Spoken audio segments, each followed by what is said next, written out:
Hello and welcome to another week of the Abuse Cartoons live stream. Trying to get situated here. Ooh, not that way. There we go. So I hope everyone is doing well. Oh, there we go. You can see Photoshop, but I can't. Hey, unknown girl, how's it going? Hey, I saw you pop up there. K5, how's it going? Good to see you.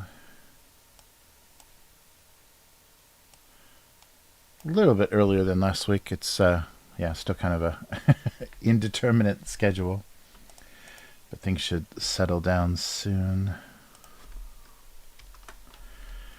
All right. Yep, everything's working. Except, there we go.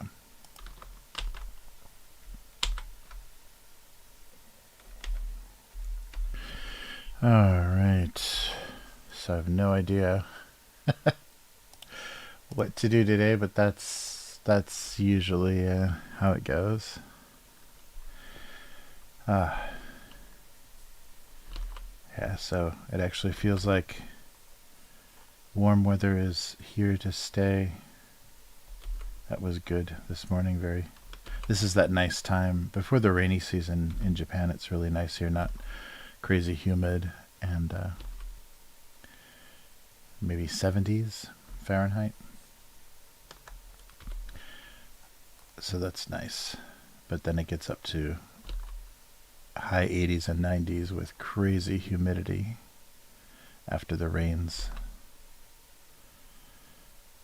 So we get depending on the season or the year, we get a month of rain and then insane jungle-like humidity.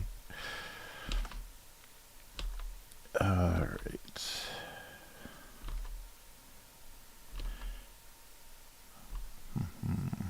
Same layer.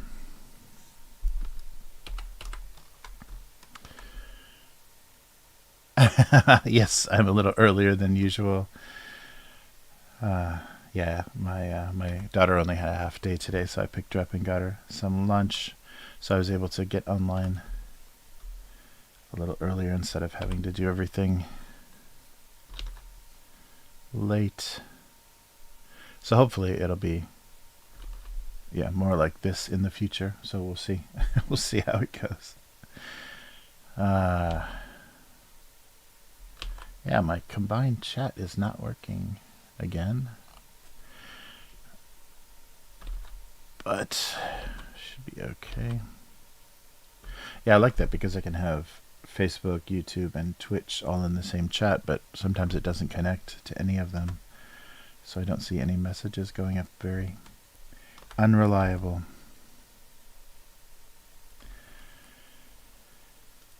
Well, I don't want to do anything with a too crazy perspective.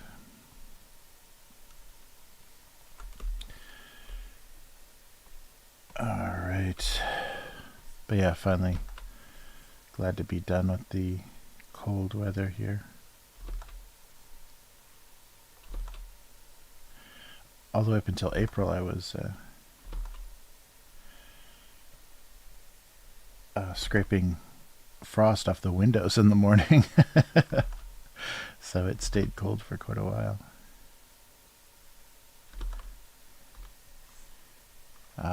Hey Matt, how's it going? Oh, right. Oh yeah, I should put that up. Yeah, we Matt and I did an unboxing video for the Upturned table channel. If any of you guys saw the notification for that, I'll put a link. If I can find it, there we go. I'll put this in chat. Yes, a very big box. I think that's people noticed that in the comments or remarked on that in the comments right away. It was a lot of stuff. Yeah, that's the one frustration with being here is a lot of the kind of special offers and things, and even a lot of crowdfunding like Kickstarter and certain releases. They don't ship outside of the US and Canada. So I can do like a mail forwarding service, but it's pretty expensive. So I end up paying, shipping twice. But that's basically my only option. That's what I had to do for Hero Quest because Hasbro only did it for North America. And I can tell you that was not worth forwarding. That was a really poorly executed re-release, reboot, I guess, of Hero Quest. Very generic compared to the original Citadel miniatures. Very generic game and very cheaply produced. You forget, like, after there's been all this, kind of boutique board games and all these expensive Kickstarters with, really nice quality, cardboard and printing and everything, you forget how cheap things used to be. Like when you would buy Monopoly or, Clue or whatever, the components were dirt cheap and, fell apart pretty easily.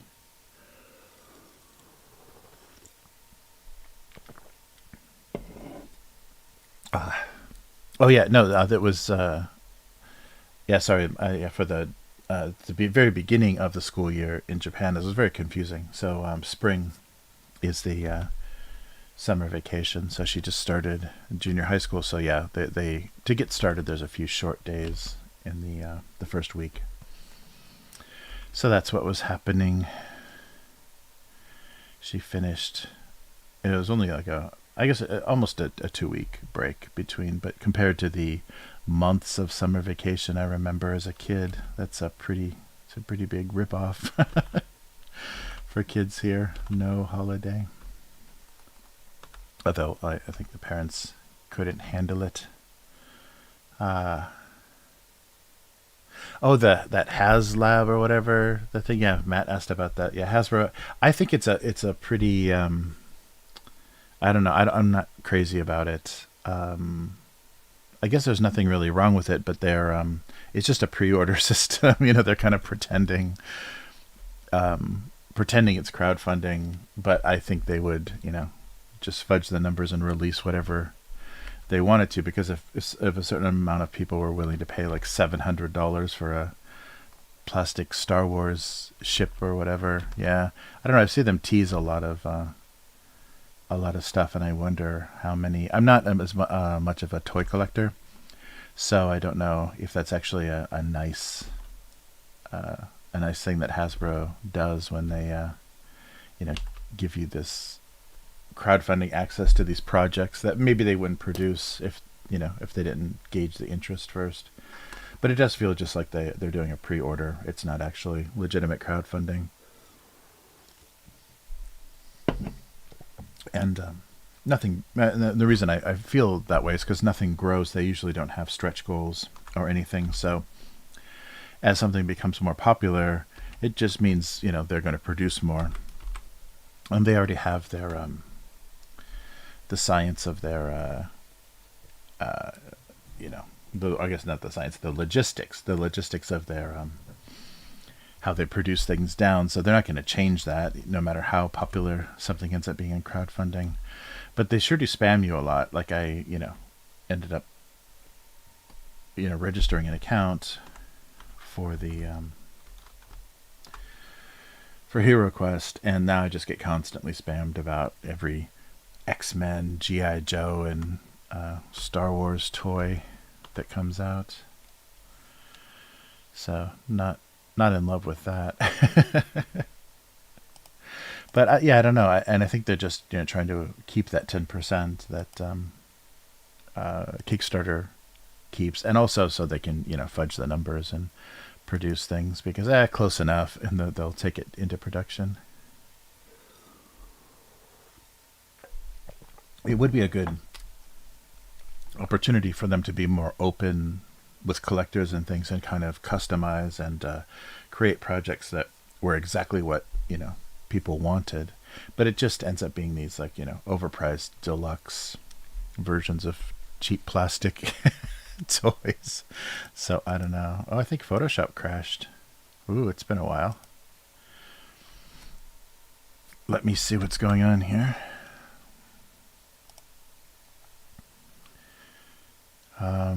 No, it's just choking on something. I don't think it's actually crashed yet. Nice. Well, we'll just wait for it to stop choking. Great. No drawing will happen now. Weird.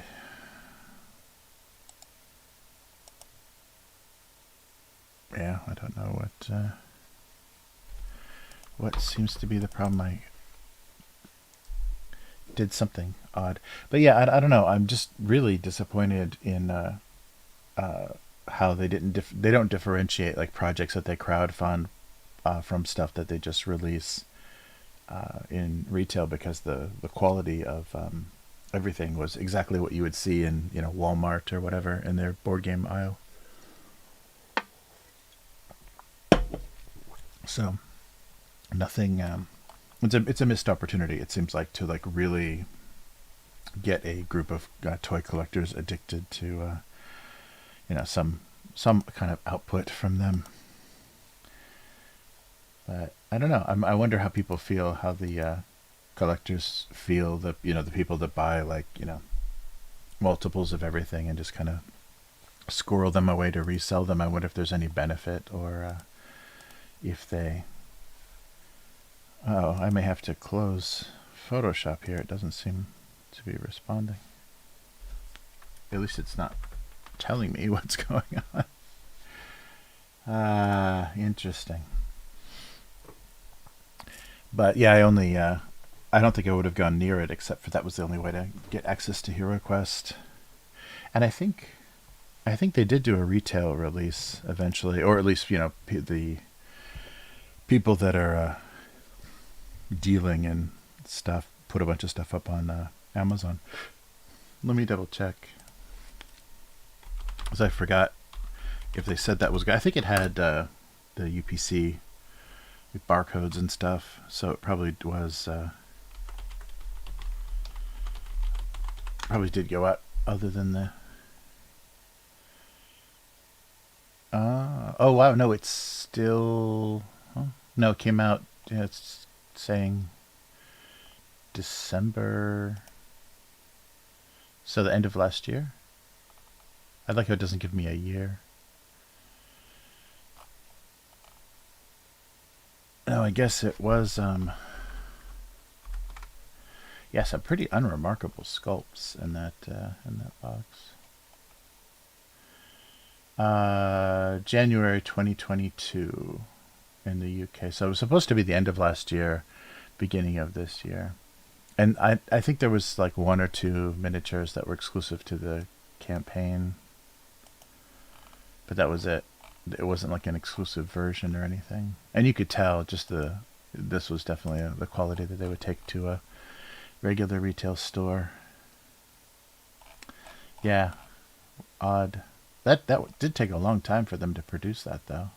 Yeah, so their like kind of all-in pledge was $150, but that was a few extra things and the two expansions. The two expansions were terrible because they should have just been booklets, because they were just some additional miniatures that of the exact same sculpts that were already in the main box.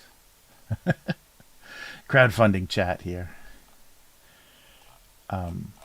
But I guess that that's what they originally were anyhow. So maybe people weren't as put off as I was.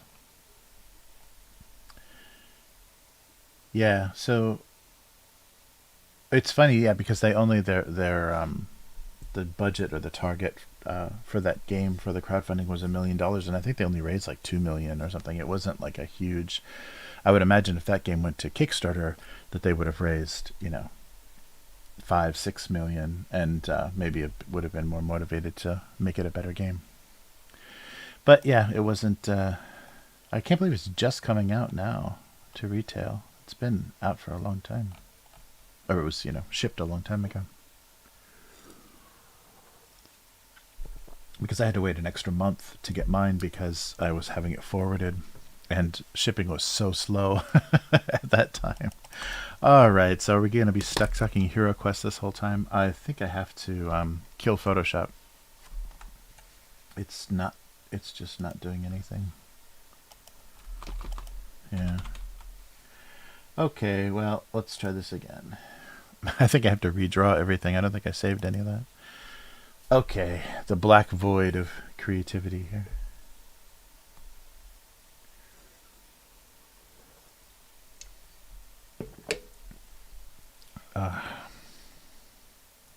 Yeah, strange. Yeah, I wonder if that the money that they were saving from doing it themselves. Well, no, it's not saving them anything because they had to set up that platform. Like they had to actually develop the website and everything to run those, or unless they had something very similar already in place, but to run those orders.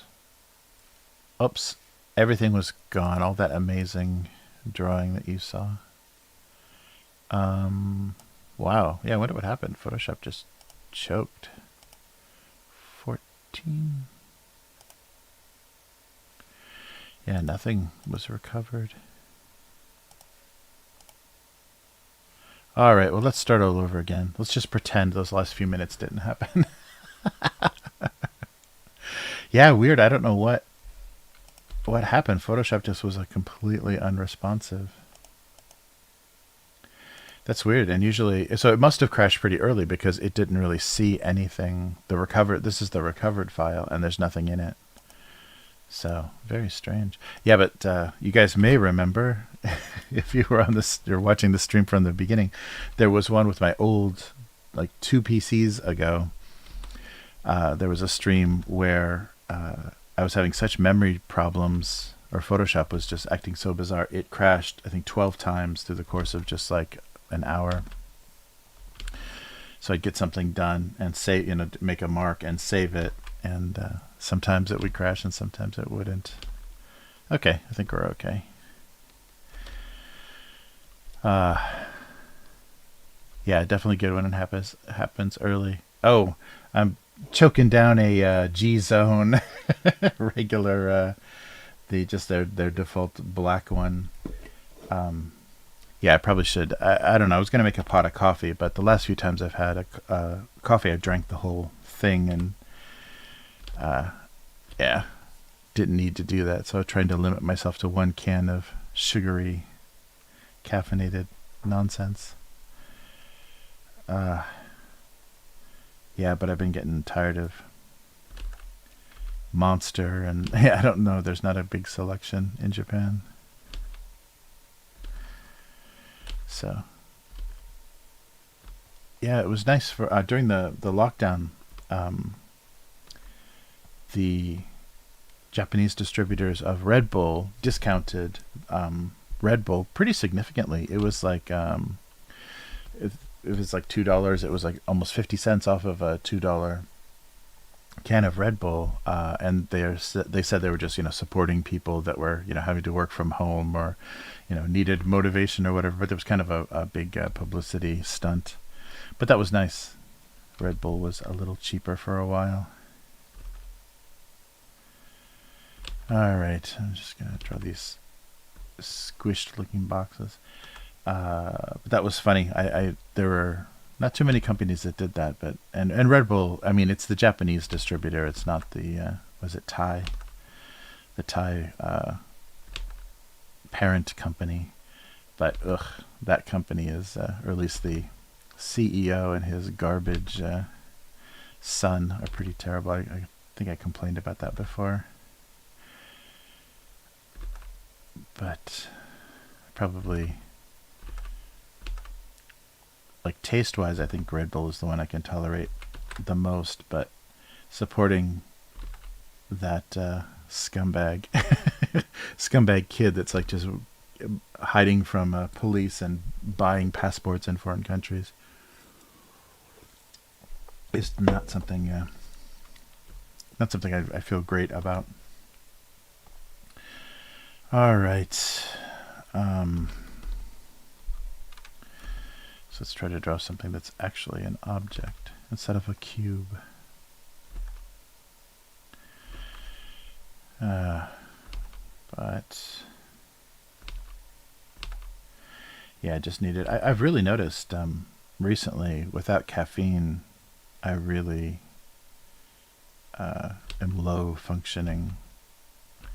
It's very bizarre, that kind of bad bumper sticker, T-shirt slogan. Don't talk to me before I've had my coffee. I'm really feeling that, though. I can't get any sort of motivation early. So it used to be that I could function pretty well. Like first thing in the morning, I could get a lot done. But ever since the kind of lockdown conditions, I have zero. It might just be age, but I have zero morning energy. I just kind of zombie my way through everything. All right. Yeah. The son of I think the owner of the company. I think it's based in Thailand. Hit a motorcycle cop and drug him under his car for like 250 meters and killing him. And then to flee authorities, he just took a bunch of money and left the country. And he's been able to buy passports. So he has. So the government demanded they canceled his passport or whatever. So he officially doesn't have a Thai passport. And but his family's so rich, he's just been able to go to countries and purchase passports and avoid the law.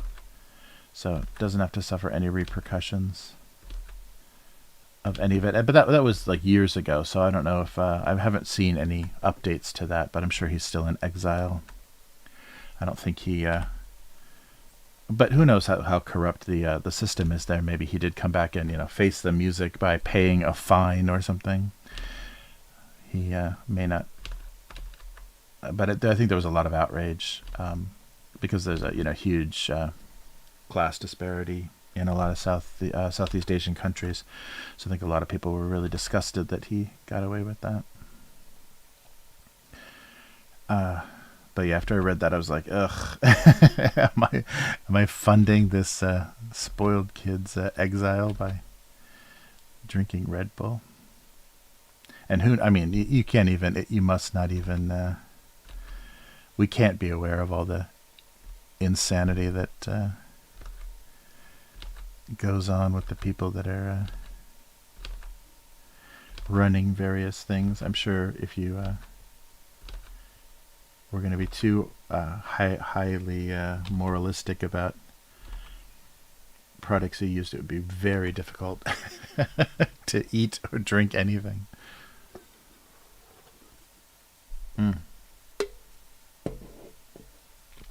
Yeah, let me see if there was an update. It's been a while.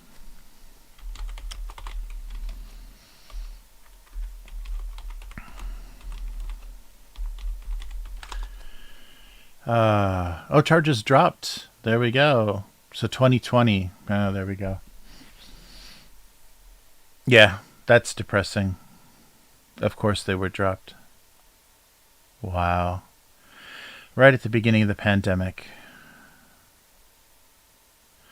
Yeah, charges were dropped against the Red Bull Air over police officer's death.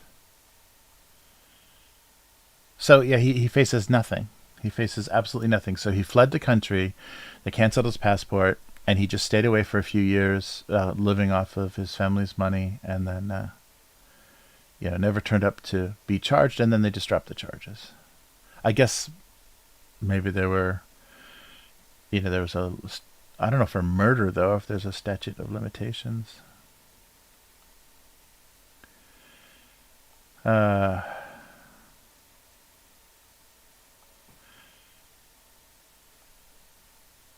Oh, grandson. Yeah, not son. He was a grandson. Yeah,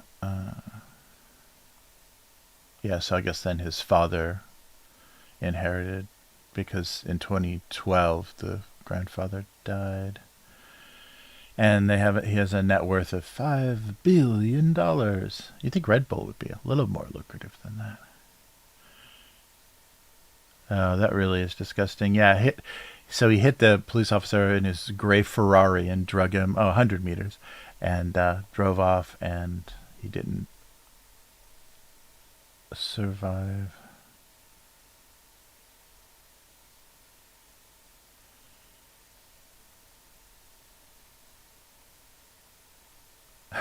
Oh, here's some of the story. Yeah, so the police sergeant was riding his motorbike and was hit by a gray Ferrari, drug 100 meters, and then it drove off. So hit and run. They followed brake fluid to a luxury home a few kilometers away, found the dented Ferrari, and detained a driver employed by the family as their main suspect. But then it turned out that the kid was the driver, 27 at the time, and of course was drunk. Yeah. So drunk driving incident. He fled home. So he was arrested shortly after, and then was summoned repeatedly to face charges. So arrested, but then released shortly after. Was summoned to repeatedly face charges, and each time his lawyers were, citing he had overseas work commitments and illness. And I think they got tired of dealing with this. Where does they say? So they issued an arrest warrant for him 5 years after the accident, after he missed 8 legal summons. And then the one development that I read after that was that the government got tired of the DA, whatever the equivalent of the DA or whatever, got tired of dealing with it, so they canceled his passport when he was abroad, but then he just purchased, citizenship in another country. Yeah, but still, so this is a little bit later. Interpol issues red notice for Thai Red Bull Air over fatal hit and run. Oh, he faces fresh charges after the public outrage. So, okay. I'm sorry, I'm doing a shit job of Googling. So, in July of 2020, the charges were dropped, but in October, Interpol issued a red notice. So, new charges were, come on. All right. Ah, wow, 2012 that happened. So, 10 years ago. Yeah, grandson of the founder of Red Bull, co-founder.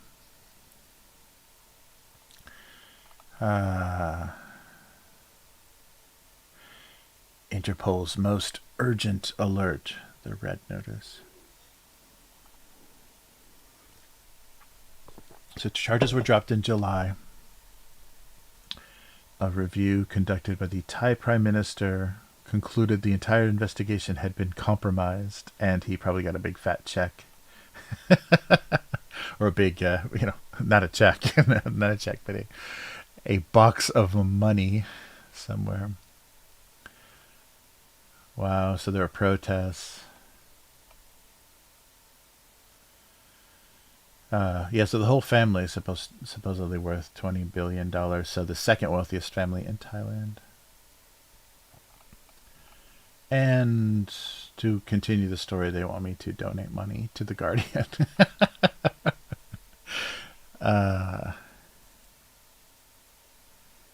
Yeah, so I wonder what the fresh charges are. Huh. Lovely.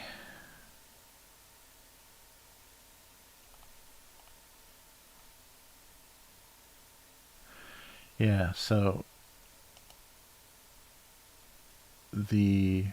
another article says he has 6 more years until he's legally free of charges. 6 more years until he is free from being formally charged.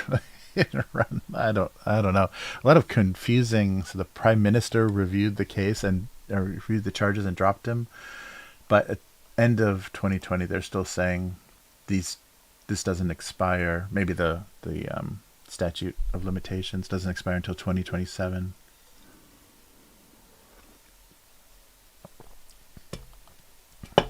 Wow. That's cool. I want to murder people and then just ask my daddy to get me out of that situation. And then I can choose where I want to go. Let me see, what passport do I want this year? That must have sucked, though, if he was, living in exile during the pandemic. I hope he chose wisely, or else the country might have been a real nightmare. Oh, new evidence. So the Public Prosecutor Commission stated that they have new evidence that they want to use to charge him.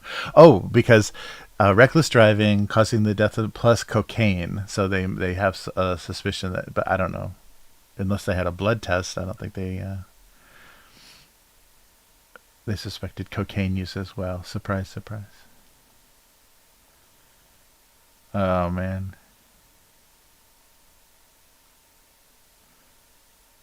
Oh, there's so many. Oh, in Asia, they're the sixth. They're the second richest family in Thailand, sixth in Asia. In Asia, does that include China and Japan? I don't think they're the sixth richest family if you add China and Japan in there. Wow, crazy.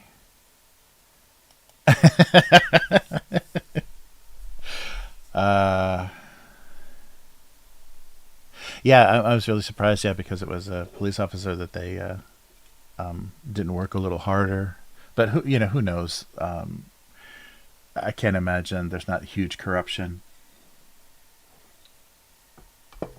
because if this is one of the top richest families in the whole country, they're really gonna not push very hard, and they're gonna try to balance that public outcry as try to quell that as much as possible. But it must have been significant enough to keep this, to have him on the run for a little while. So there you go. Oh, come on. I didn't just crash again, did I? This is insane. Because the layer, okay. Weird.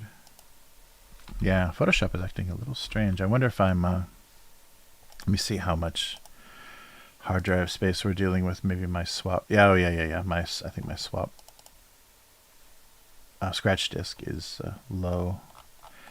Let me delete some temporary files. This is something I should have done earlier. Yeah, I've got a giant Dropbox account on this main hard drive, so it doesn't crash, and it doesn't cause any trouble. But it does fill up because it's a SSD. It's not that big. It's a solid state drive.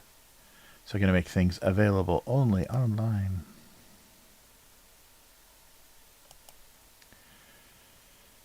Yeah. Fun.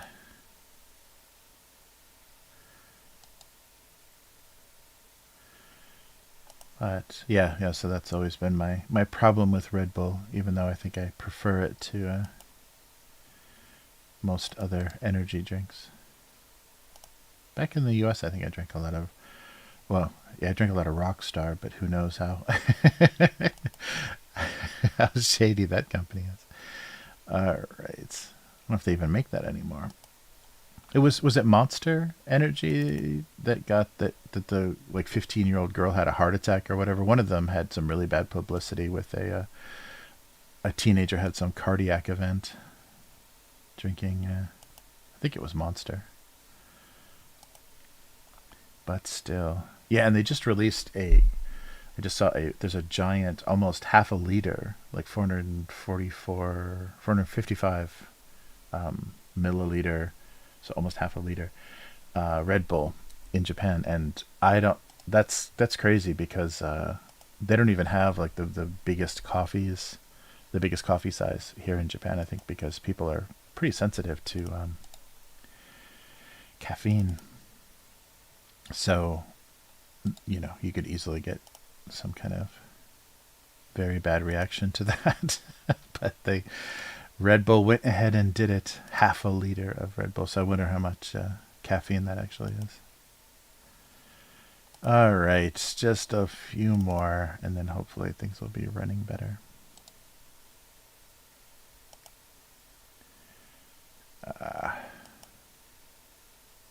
All right.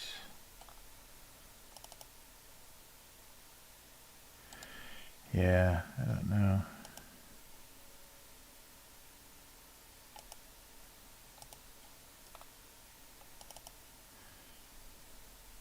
Pulse. Yeah, alcohol drink was stuff. Oh yeah, they had Four Loko or whatever. There was something in the U.S. that they had to stop producing too, because basically it was like a pre-made like Red Bull and vodka type drink, and the wording for why it was discontinued was really funny, because it promoted over alert aggressive drunkenness or something.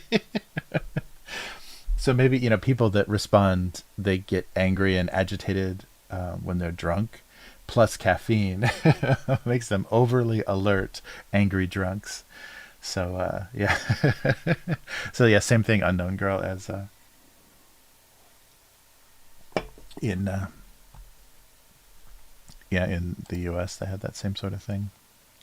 That's so funny. Yeah, I remember the first time having a Red Bull and vodka. It was just like you just woke up in the middle of the night, like wide awake, and you felt your full hangover, like right there. That was a really stupid combination. It's like one of those Las Vegas in the 90s drinks. Red Bull and vodka. All right. There we go. I think we're under control now. Yeah, probably, because I can download those files again from Twitch. I think they're archived on Twitch. I should probably just delete all of those source files for the podcast. Weird. All right, so that should help. Yeah, I think that's why it starts choking. It just there's not enough room. There we go.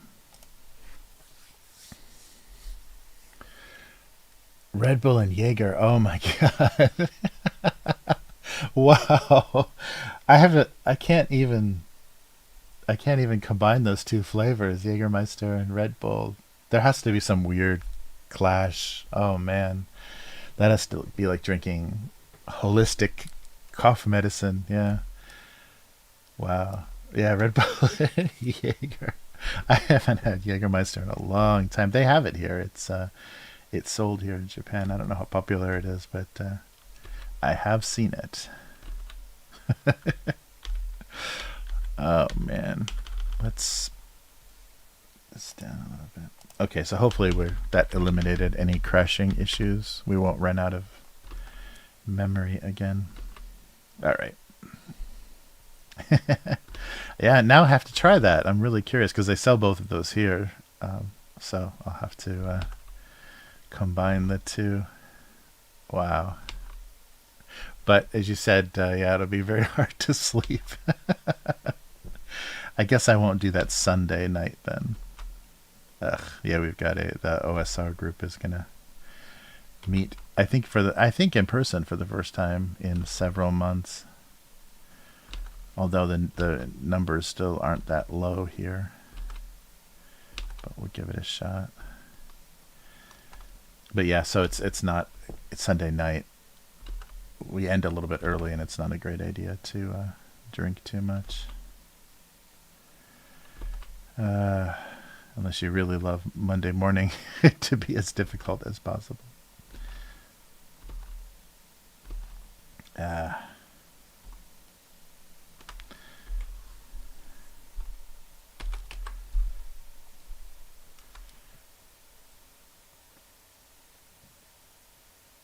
Oh, nice. Yeah, I can't put those two flavors together in my head. It's too too complicated. Oh man. All right.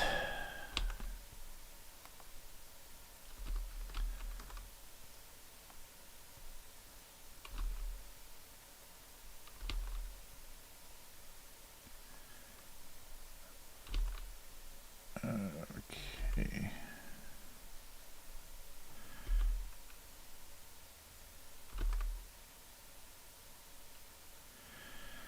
Yeah, I'm not sure what to do. I wonder what those are called. Is there a name for that?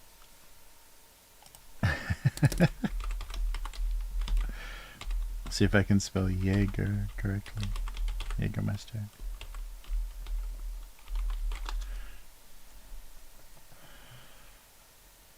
Jaeger bomb. No, that's not. That's in beer. Yeah, that's the only. Oh, vodka Red Bull. So the drink names for a vodka Red Bull are Heart Attack Special or One Armed Scissor. Mm-hmm. Oh, Vegas Bomb Shot. Yeah, yeah. Of course. Yeah, that was the first time. I guess that's the cheesiest. Fraternity drinks are always served in Las Vegas, but that was the first time it was like a convention or something. Was the first time I had that. Yeah, I remember in Sweden they dropped vodka shots into. I think that might be a more European thing.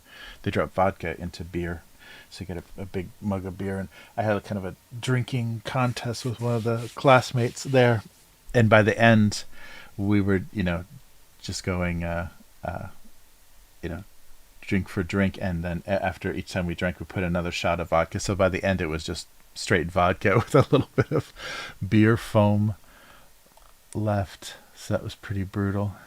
That was probably the sickest I was the whole time I was in Sweden. Yeah, there's no. They just talk about Jaeger bombs. Yeah, yeah, that's funny. Or maybe yeah, Jaeger bombs are just I think. Well, let's see what it's calling it.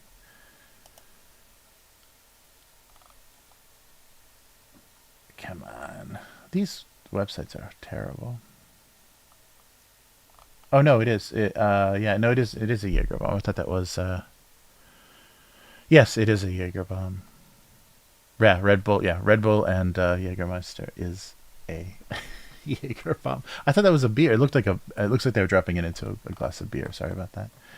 Yes, this is a shot not for the faint of heart.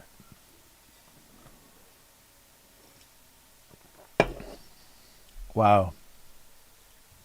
Yeah, so like half a pint glass of Red Bull and a shot of Jaeger in it. Yeah, I have not had a Jaeger bomb. Wow, nice.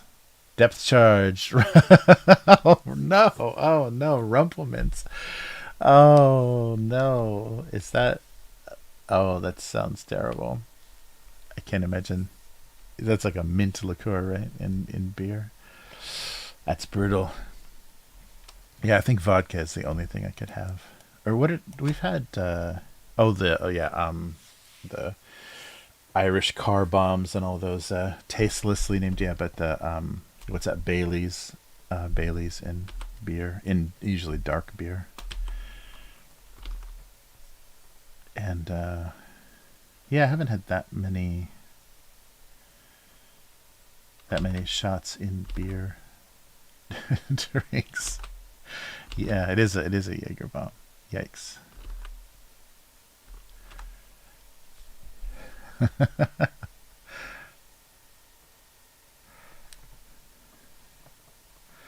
Yes. Yeah, I can't believe how many drink videos there are. It's not like there needs to be much instruction for drop a shot glass of Jägermeister into Red Bull. Oh man. Alcoholic shock cocktail.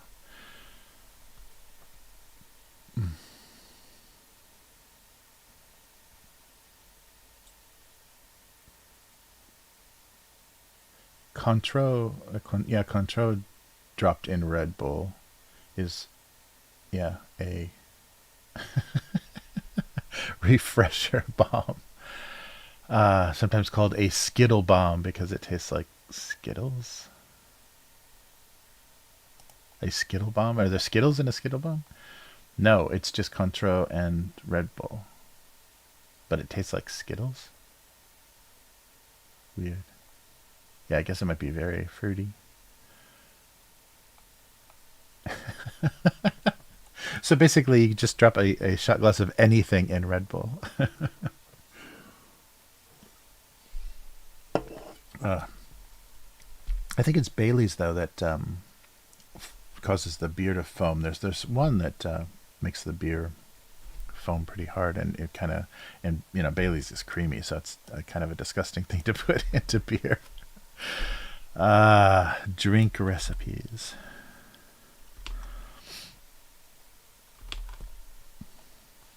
A Skittle bomb. Wow. Guess I just haven't drank with the kids enough recently. Yeah, so Contra is orange flavor, triple sec. Okay, liqueur. So that in Red Bull. Crazy.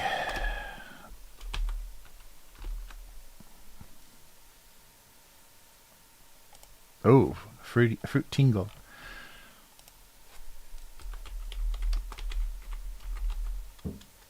Oh, wow. Very colorful, too. Steve the bartender. Wow, that looks very... So vodka, blue curacao lemonade, and raspberry cordial. Oh, yeah, yeah. Yeah, that looks like kind of blue Hawaiian. I think blue Hawaiian's rum, though? Something like that. Yeah, that looks nice. It's very purple and blue.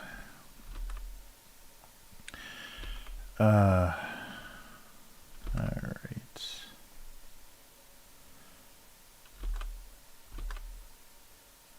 So now our mixed drink's going to make it into the cartoon this week after all this discussion.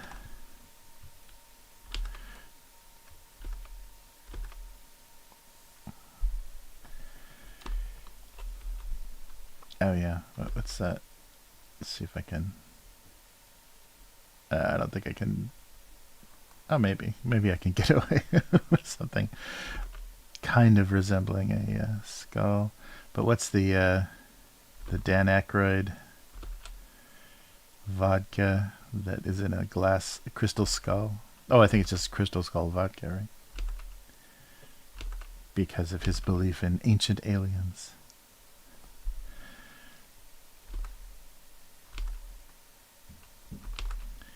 There we go. I guess I don't want it to be too distinct.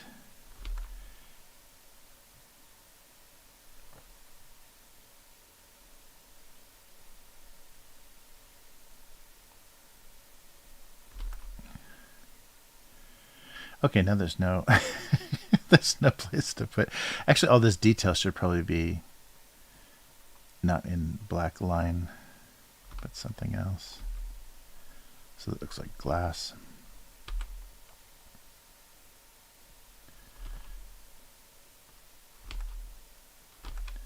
Oh yeah, something like that.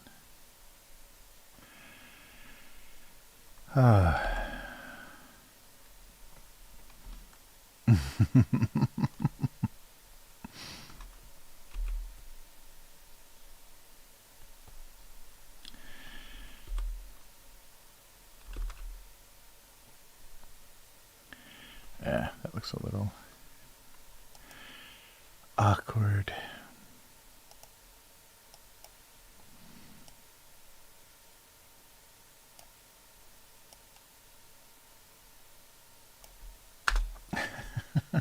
I don't think it's going to read as what it's supposed to. Or actually, I guess if there's some other bottles next to it, it might make sense.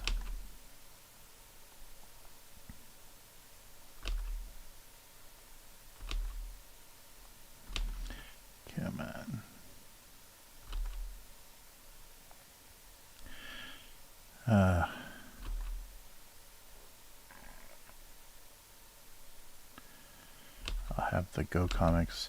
Oh, I was surprised. I did a I haven't done that in a long time. A Google search for this comic strip, and I guess the Go Comic syndication is actually pretty effective online, because a lot of websites, newspaper websites, so a lot of local newspaper websites put cartoons on their site, and so my cartoon is on a lot of like small town paper websites. So they have like a syndication service where you just kind of plug in Go Comics to your website to have a newspaper comics section. So it showed up on a lot of those pages. So I was really surprised. Oh yeah, I think I'm having kind of a weird display. I might have to update Photoshop. Weird display issue. Yeah, so I was surprised. I didn't know, because that's what they said. Like originally when I signed up with them, then they'd be offering me syndicated, but print was dying at that point, so it wasn't like they were gonna, unless the cartoon had a huge reputation, they weren't going to be hiring, or they weren't going to be printing anything in actual paper. But yeah, it's showing up on a lot of small newspaper websites, so that's fun. It is actually a newspaper cartoon. I had no idea.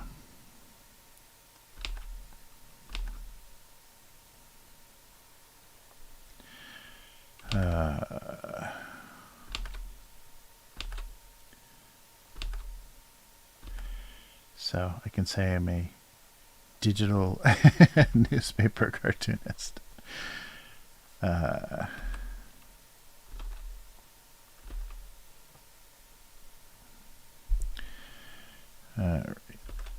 Just put more of a stopper on this one.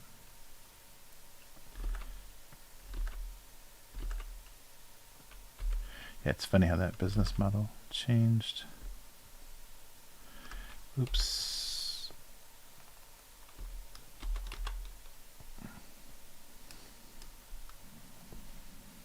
I don't know. I don't know. So what's another funny bottle shape? Kind of a liqueur. Oh yeah, like a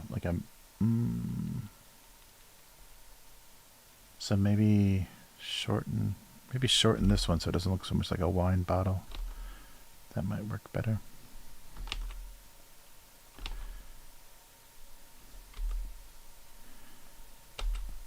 Oh, I'm in the wrong layer. Come here.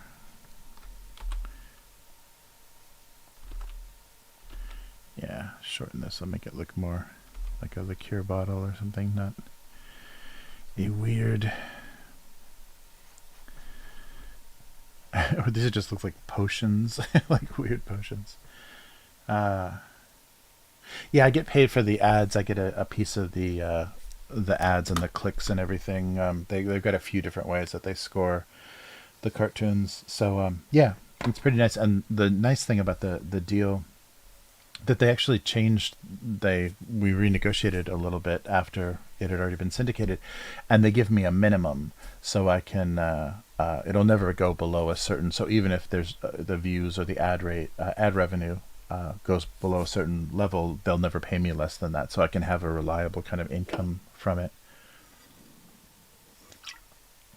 So that was very cool. That made me happy. It was I think I was with them for like 5 years, and then they offered that, and that was a very cool situation, because I think, and maybe they did it because they had some people that were defecting, some people that just decided they're going to do it, try to generate the popularity and market their own cartoons, so they just wanted to have it only exclusively on their own websites.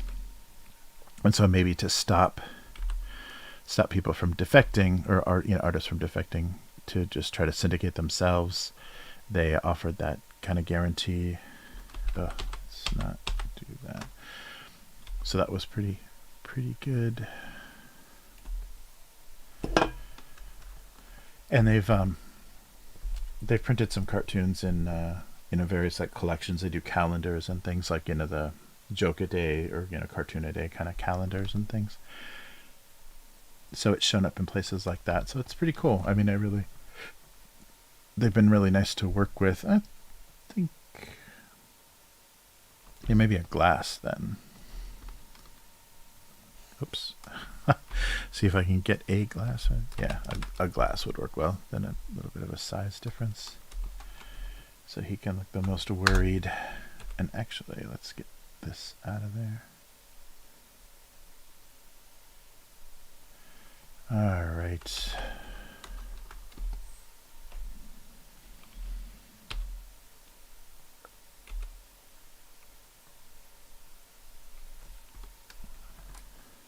Yeah, something like that.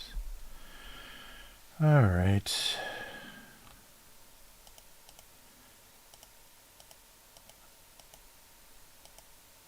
Yeah, let's put all of these together. Yeah, I think it was just my scratch disk that was hurting.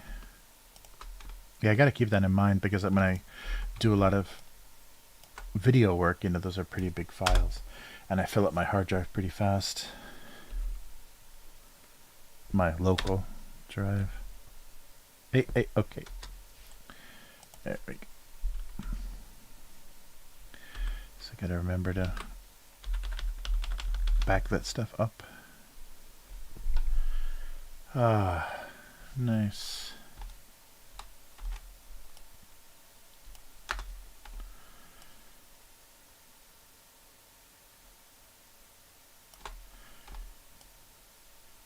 All right. Okay, something like that. And I think I'll make all the things on the skull-shaped bottle kind of blue, so it looks... I don't know. We'll see how it looks. I'm not sure how it's going to look. All right, so there's an alcohol-fueled idea. Now I have to make one about being drunk in your Ferrari and running over police. All right. That's got to be like constantly, because we never hear, you know, it has to be a pretty high profile situation like this, like the Red Bull grandson, for us to even know about it. But I'm sure in countries that have that crazy wealth disparity, you have this stuff all the time, just this disgusting abuse of power all the time. Okay, so the retail edition. Okay, so that's not bad. I don't feel... going back to Hero Quest. I'm trying to close a browser window, and now I'm talking about nothing. Going back to Hero Quest, yeah, the retail price of the game is going to be $126 US. So that $150 wasn't a bad deal for their crowdfunding, because it did have a bunch of extra stuff in it. Like alternate, they had gender swaps for all of the characters. So classically, I think they had like 2 male, 2 female, but now they have, you know, they swapped them all, so you can have your choice. Wow, that's a lot of money though for not a very high quality game. The cards were very cheap. The board itself was cheap. The tokens, any of the tokens in the expansion, were only printed on one side. So the one side is just white, colored. It's not even like a black or like a neutral color, just bright white, unprinted side, and then the other side was. So that's very cheap board game thinking, because I'm sure if you do the math, it saves them a ton of money to not print a second side. Crazy. So here's what I'm talking about. If anybody does, why is he going on and on? So here is ba-bum. Yeah, here's the new version of Hero Quest. So it's just like a fantasy board game where you just, yeah, basically dungeon crawl through little rooms, but it's got everything is 3D. Like I think that was the thing that was so nice about it when it was printed back in the 80s, late 80s, early 90s maybe, is everything is 3D. There's like a plastic thing to represent everything, so it's not all flat, two-dimensional. So you've got doors and bookshelves and altars and things that are all three-dimensional. And the plastic. It was very much. I mean, you really felt like those cheaper, PVC components for board games. So they didn't do anything because I guess they wanted to go to retail, so they didn't do anything. I'm sure though that retail price is much higher than they would have preferred. I bet they would have gone even cheaper if they weren't going to crowdfund it, because that's a pretty expensive game. So I wonder what was the original retail price?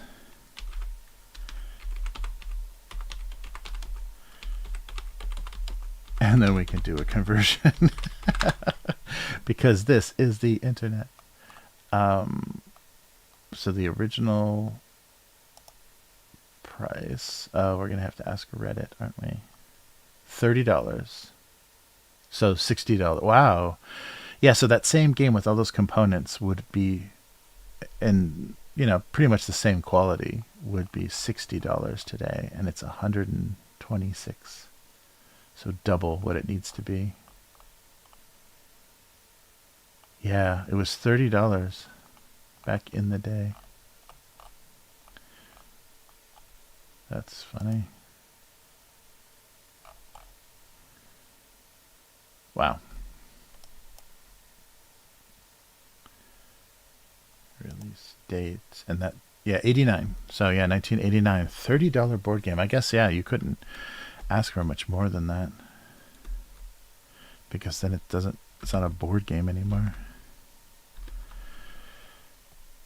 Wow. And I'm sure that was at the high end. I'm sure like the standard, the cheap, kind of whatever. I can't think of a Candyland or Chutes and Ladders or whatever. I'm sure those were like $10 games by that time.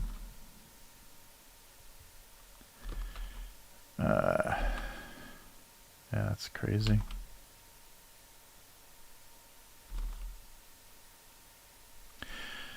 Yeah, because I don't think they made enough off the crowdfunding to actually add that much, or relieve that much of the production costs. That's why it's priced like that.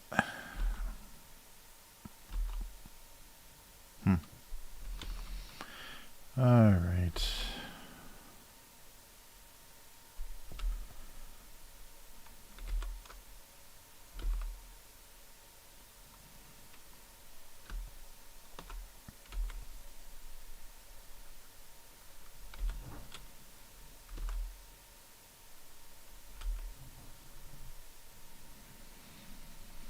We gotta do 2 of these.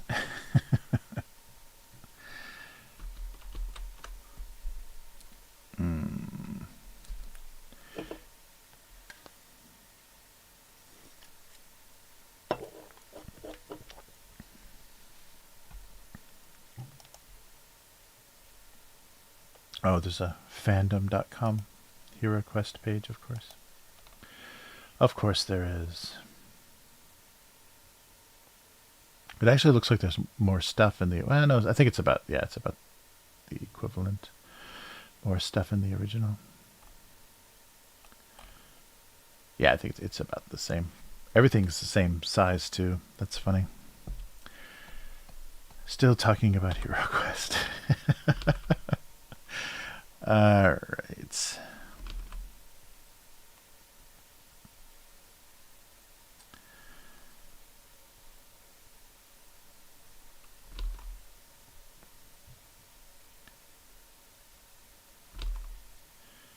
It doesn't look right. Oh, I saw that Netflix has a Jimmy Savile board game documentary, or board. I wish I had a board game documentary on. I don't know how they're going to. It's gotta be a very toothless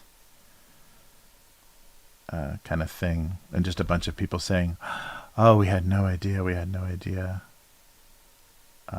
because they can't.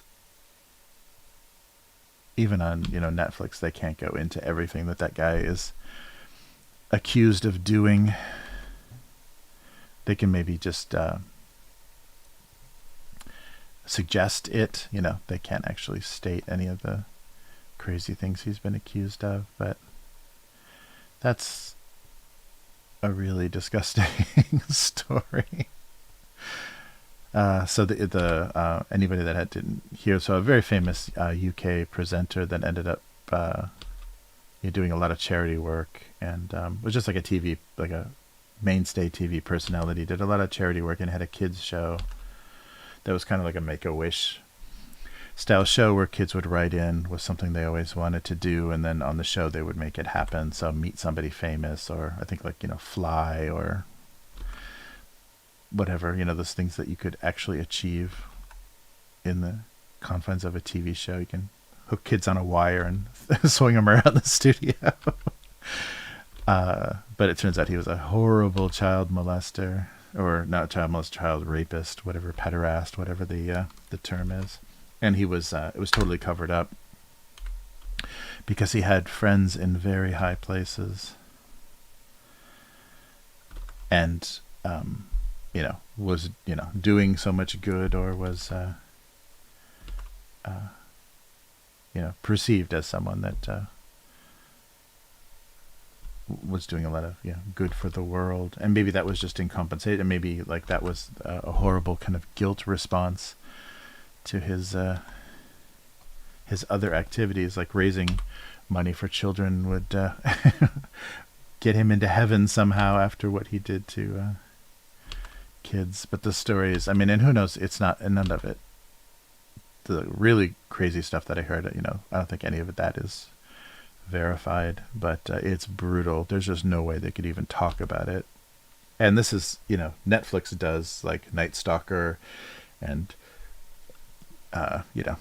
Zodiac Killer, like, documentary stuff. They have all kinds of really nasty serial killer stuff, and this is still worse than that. Like hearing a lot of this stuff would be I think even more brutal than that.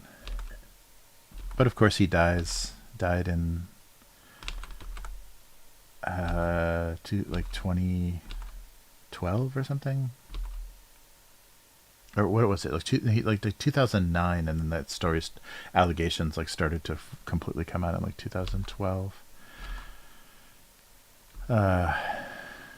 something like that. But I was really surprised by Netflix even trying to touch that.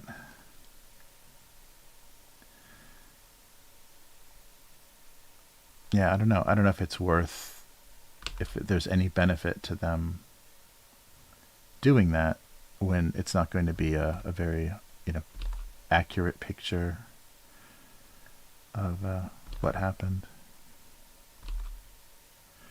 Who knows, maybe there's some benefit. Maybe some families got paid to be interviewed or something. Hopefully there's some benefit to it.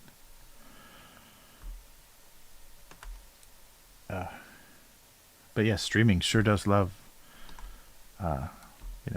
accusations, scandal, like the whole R. Kelly documentary series, and it's just, they love that. Talk to the camera about the most horrible thing that's ever happened in your life. Yeah, that would be probably the worst editing job. Maybe some people get some kick out of it, kind of like editing tabloid stories or whatever, but actually thinking about, okay, this is when we'll cut to them breaking down and saying, oh, I can't, can I have a moment, like figuring out the kind of pacing and how you want to edit certain scenes for maximum impact or whatever. That's so disgusting. Like, I can't imagine. It's one thing when it's fiction and that it's somebody pretending to be, pretending to have a breakdown, but you're getting people to recount the most horrible thing that's ever happened to them, and then they're like, okay, and now we're going to cut to, it's brutal.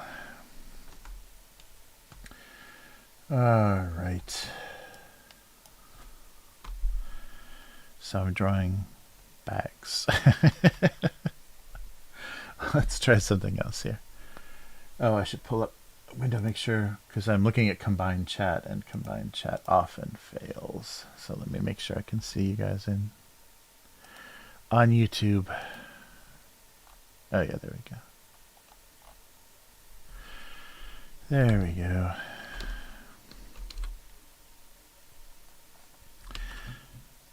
All right.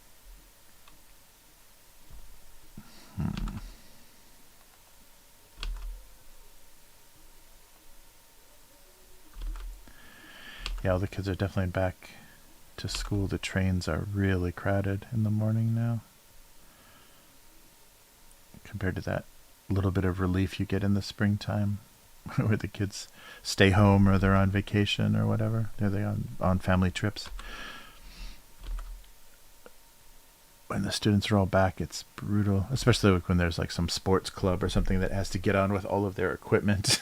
So they fill a whole car. Oh,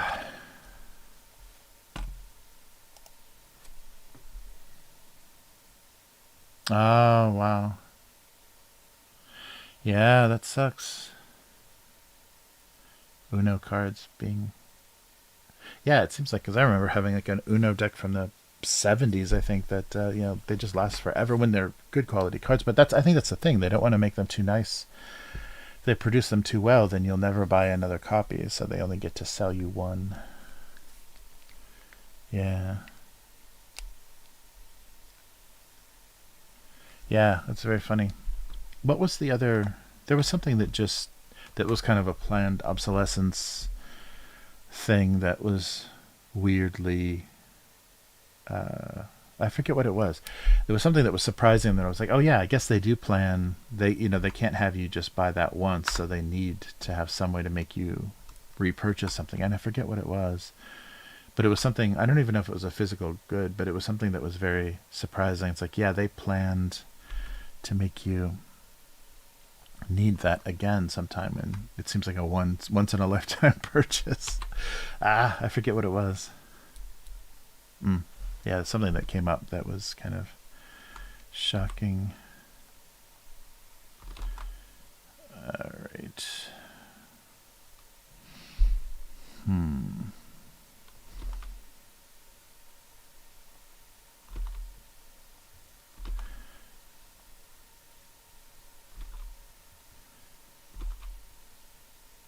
Yeah, I wish they could somehow force the smartphone makers to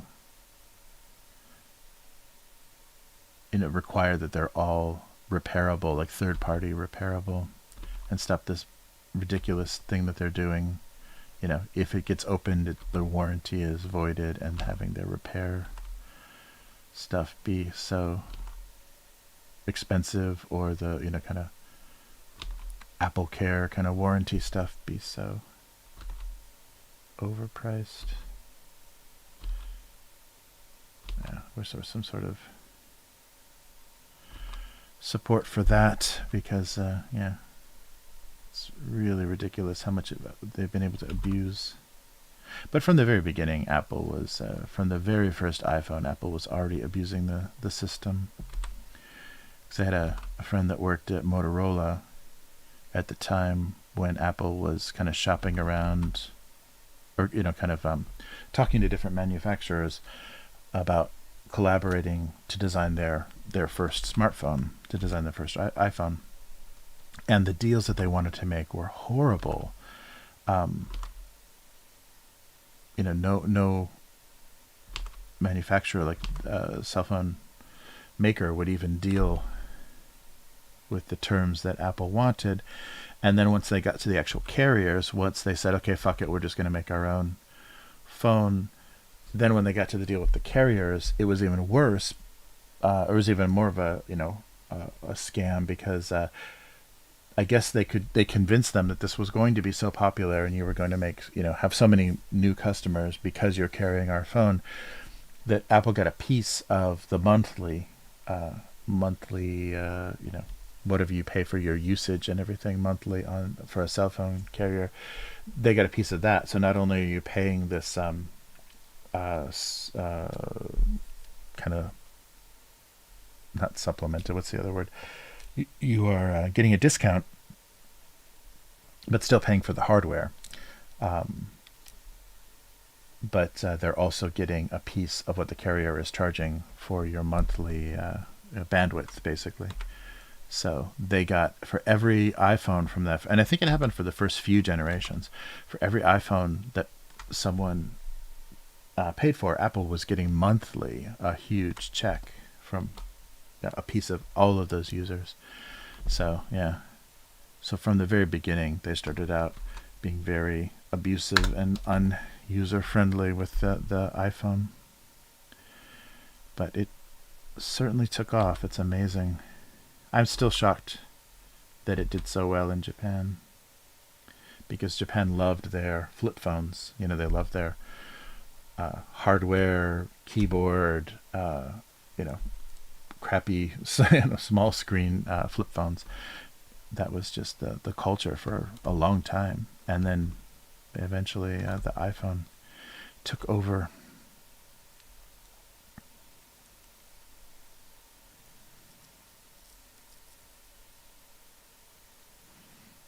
Yeah.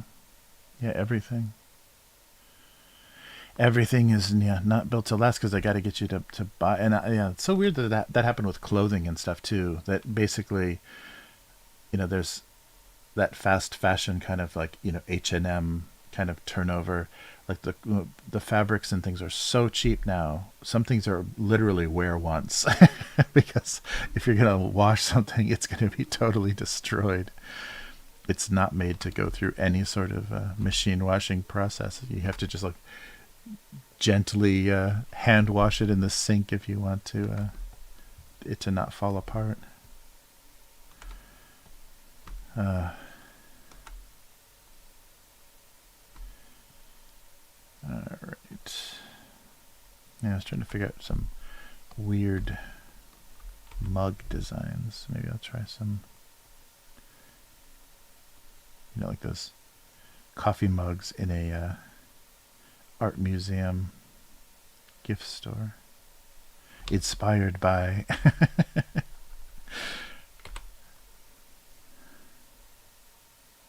yeah, something odd.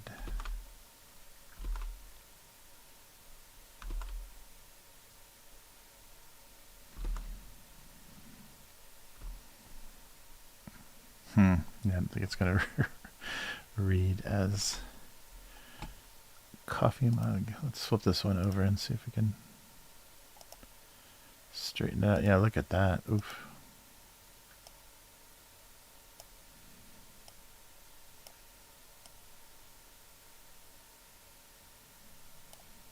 There we go.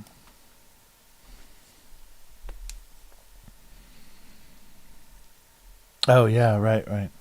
Yeah, the tethering to certain networks and stuff. Yeah, that used to be... it's gotten I'm not sure, like, I think every country is different. Japan's gotten a little bit better, because now they have this, what they call free SIM movement here. So just to get your business to, because they know that people don't want to be locked into these contracts to pay for hardware, because there's less subsidizing. That's the word I was looking for. There's less subsidizing of the price of the phone, so you do end up just breaking the phone up into very expensive payments. You're not getting any sort of real discount over the actual hardware anymore. You're just getting to pay over time. So they know a lot of people are just opting to buy, to find a source for a good price or a good retail price for the actual hardware. So then they'll give you a SIM that you can put in the phone itself. So a lot of phones are being made here SIM free, which just means that it's free to use. It's not tethered to a specific carrier, because it used to be that the phone was always like a smartphone would always have like printed on it the manufacturer, and then the carrier's logo would be on it as well, because they were made specifically for that network. And so yeah, it was expensive. You could either do it illegally or pay money for the carrier to break it. All right, good night, Matt. Thanks for hanging in there. Yeah, and there's something I want to talk to you about. I'll hit you up in in Messenger, Matt. But yeah, I was just thinking when I was editing the unboxing, I was thinking about something, so I'll hit you up for that sometime later. So get some good rest. We have a lot to talk about. All right. Yeah, let's see. Yeah, some kind of... I gotta do something a little wilder than this, I think, for it to read as very contrasty as something very strange shape.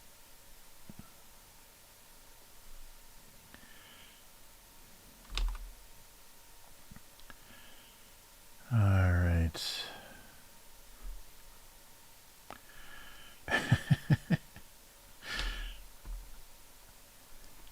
It's just going to look like a bunch of crushed mugs.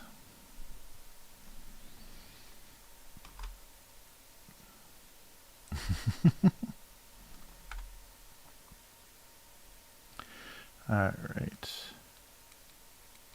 Yeah, thanks for hanging out. Yeah, I think we're hitting the end of the North American time limit. At least if you're working the next day, it's not going to be easy. I'm just driving, just driving to the train station in the morning. Yeah, now my early university day is switched to Monday, so... Oh yeah, that means... damn. Yeah, that means it's going to be even worse. So I can't drink at all on our Sunday game nights because my morning's even earlier than before. That's no fun. All right, so one more kind of weird design. I wonder if that's even a thing anymore, the weird, artist designed coffee mugs and silverware and things in gift shops, in museum gift shops, like the modern art museum or whatever. They'll have some strange coffee mug or something, some amazing forks.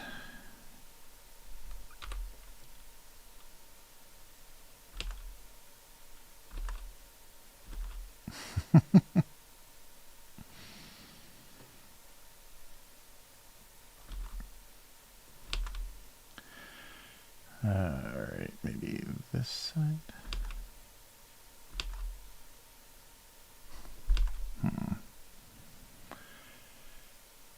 Alright.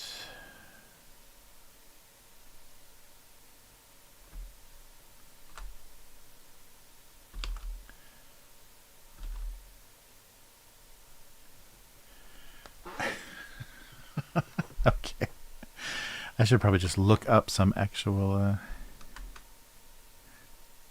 oh yeah, do some weird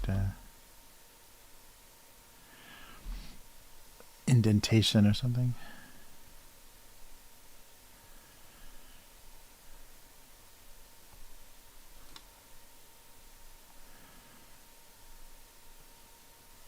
Should make this a little smaller maybe.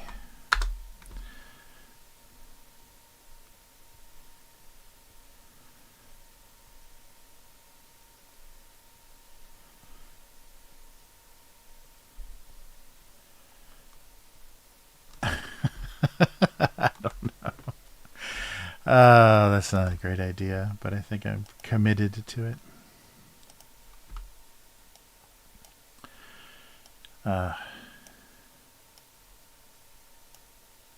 it was really fun. So that video link that I put up earlier in the chat, Matt ordered a like a grab bag, like just a random kind of what we were calling it a mystery box, which I've always heard it called a mystery box, and it came in a box, but on the website they're calling it their grab bag, so just like a random stuff from their warehouse, and so Matt ordered that from this game company, and we went through everything. It was really fun too because there was a lot of nostalgia, and it almost, the way that they layered things or how they grab things, it chronologically, it started like in early 2000s and got more recent. And they put a lot of like promotional materials that they had developed for conventions and stuff. So just stuff you can't buy. So that was kind of fun. But they physically have it around still. Alright. So any of these are those are pretty similar. Maybe I should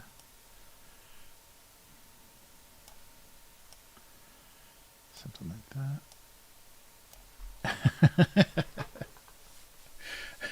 Okay. Oh.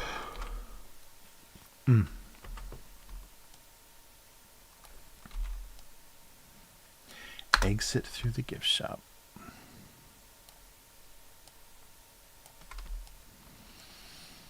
Yeah, so just something simple, like he suspected most of the mugs were art museum gift shop purchases. Yeah, maybe not a row, maybe, well, but then it's size-wise, I'm going to kind of condense this a little bit. So it's more square.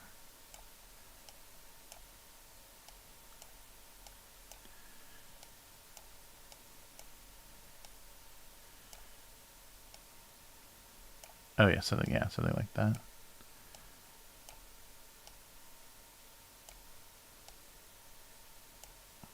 So he, yeah, he's more surrounded. Oh yeah, it's fun.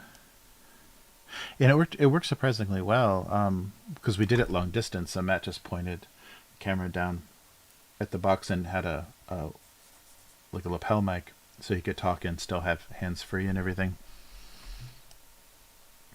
And we could have a pretty decent conversation over the internet. So it wasn't, we didn't like talk over each other too much or anything. It's hard to get a good rhythm when there's a bit of a digital delay and stuff. But the nice thing is the software we used records locally, so you get like the best quality audio and video because it's actually being recorded, like it's being recorded locally and then uploaded to the cloud. And so the editing version of it, so live, maybe it wouldn't work very well. It wouldn't work well to stream what we were doing live because there was a lot of dropout and kind of the video, quality fluctuated a lot because it wasn't really meant to look good being streamed, but then the final product is really nice. All right. Or just overlap, and then it might be hard to kind of tell what things were.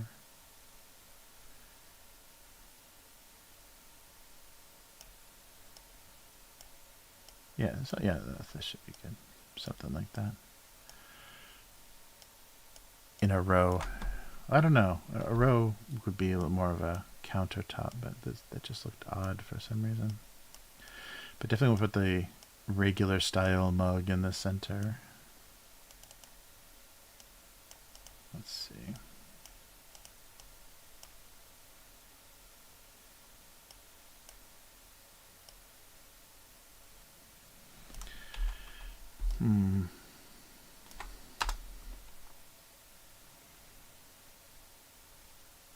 Ah.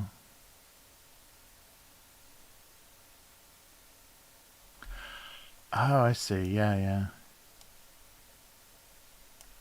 Yeah, that's true. That is a fun thing to do. I guess a row is okay. Yeah, it's to do on YouTube or live. But yeah, I've seen that with people with like opening trading cards. Like they'll fake packs and put like really rare stuff in packs so they can have a video where it's like oh, I got the $2,000 whatever card in my first pack or whatever. Yeah, those kinds of like silly things that you can stage that just so you have an amazing video, but then you have to be an amazing actor to pull that off. Okay, we'll just go with it like in a row because then it looks like they're sitting on a shelf more. When I scatter them, it looks a little odd.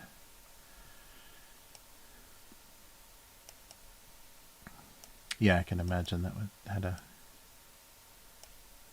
popularity. Yeah, I think it's good though to promote when companies do that. It's good to open those, like on stream or on YouTube, so that people see that there's decent stuff in it and may order it. Because that's the thing that they often do when they have mystery boxes or grab bags or whatever.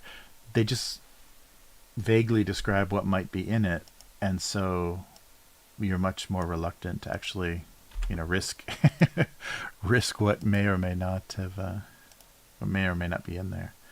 So, yeah, it's always good to see somebody actually physically open it, and I think that's why unboxing is,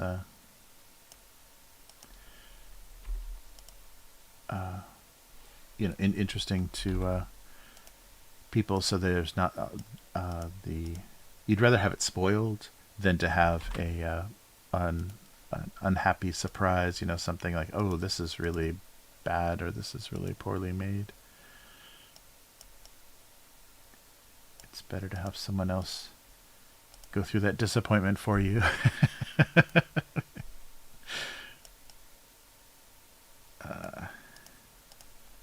There we go. Now I'll do maybe some designs. Yes, I'll do another layer and draw some other stuff.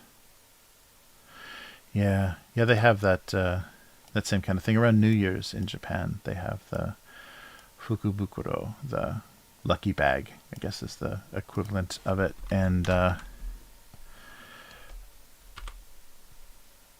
in recent times, though, shops have started to let you open the bags, so you can get more. Maybe if they're not selling enough or whatever, they'll let you open a couple of bags and kind of make your own bag from what they're offering for the lucky bags.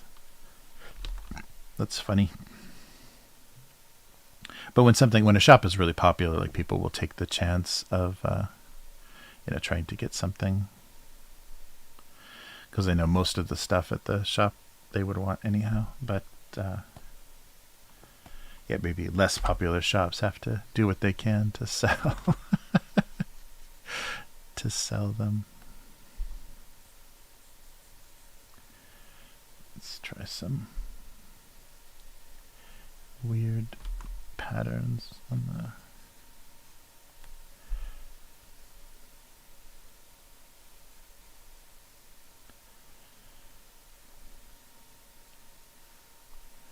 maybe a little bit distorted. All right.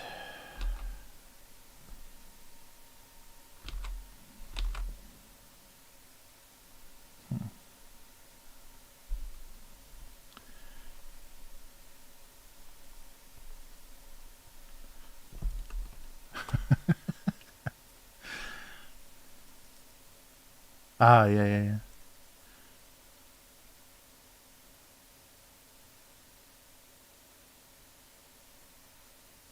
Yeah, that's true, and I can't believe how many the reviews not matching, different sources of reviews not matching, and the I can't believe how much of this like fake reviewing or soliciting for reviews from customers happen. Like, they'll pay you, they'll send you like Amazon gift cards or whatever to leave reviews on their Amazon page, and then so you have these illegitimate products that are just flooded with positive reviews because they're gaming. No, and maybe not more stripes. I should do something else. Or maybe vertical stripes. Yeah, so that's always frustrating when someone's going to the trouble of being insanely deceptive.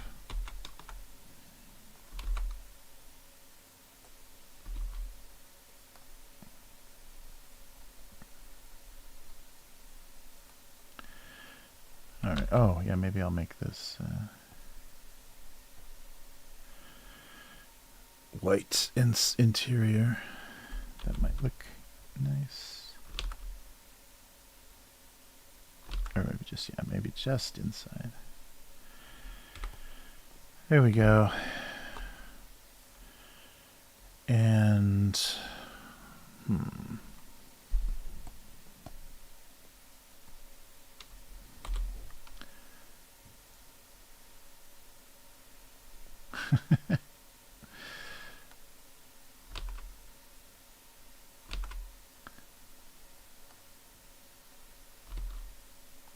okay, almost.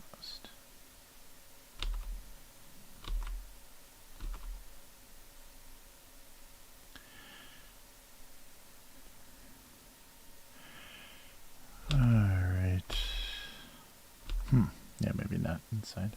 Or maybe inside can be dark. Yeah, there we go. All right, there we go. Wacky modern art mugs.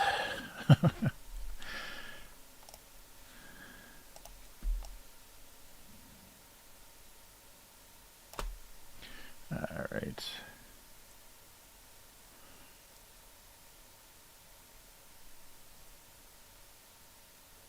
Oh, wow.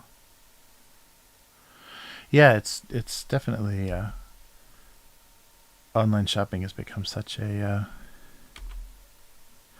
risk. I mean, you can find amazingly rare things, but there's also, and I think just because of the rise of, Wish.com and Alibaba and stuff, it's getting really hard to trust sources for things, because so many people are just scamming, and Amazon makes it way too easy to just create this weird pipeline between your marketplace account and a Chinese factory. They make it as easy as possible for you to just directly funnel trash goods, into your account. So they're basically fulfilled by the factory, and you're just paying to be the promoter of various junk.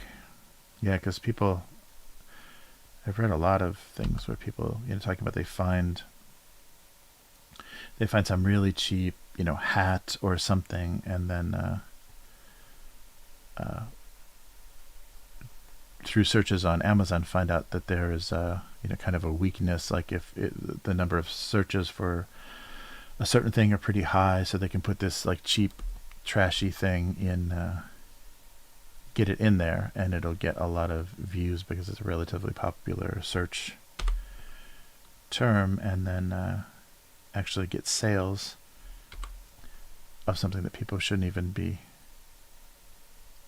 buying, but they've kind of found a weakness in a market. And so they're just kind of, the only work that they're doing is matching a kind of popular search term to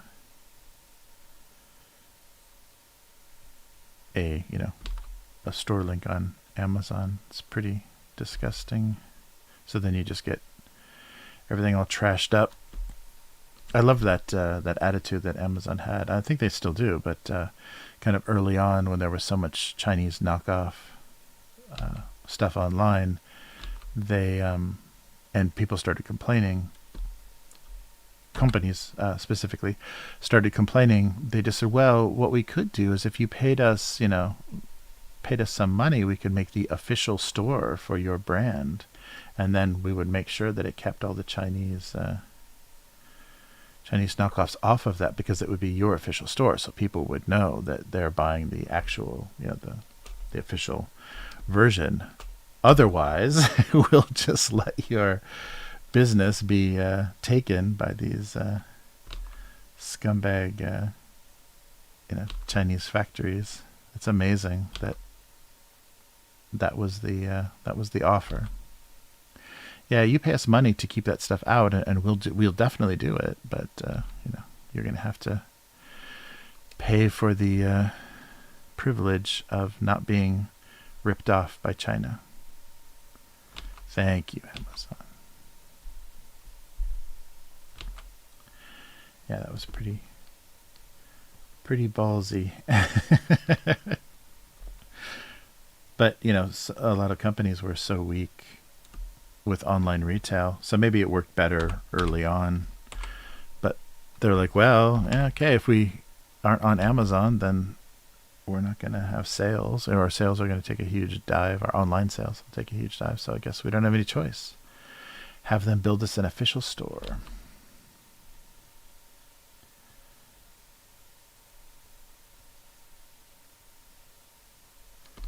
It's crazy. All right.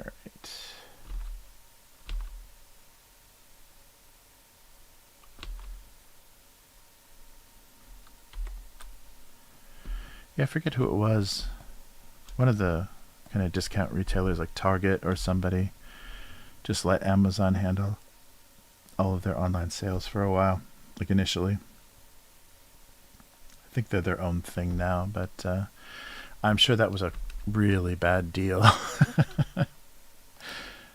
compared to them doing it themselves. But oh wait, let me take this down a little bit.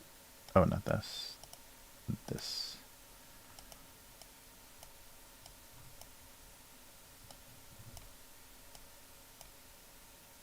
Not too much. I think that's okay.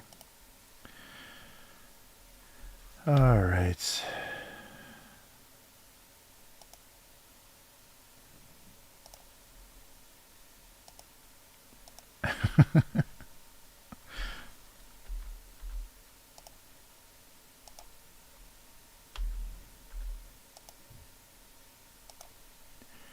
A bunch of wacky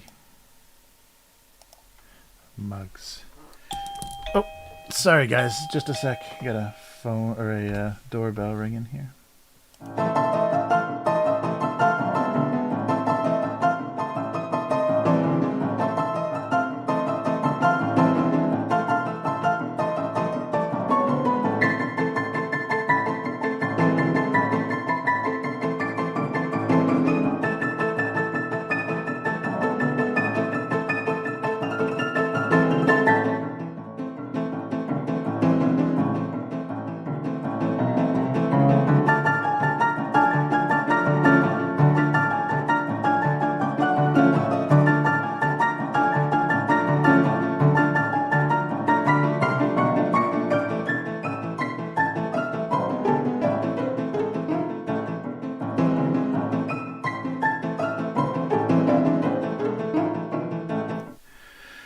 All right, who called the SWAT team?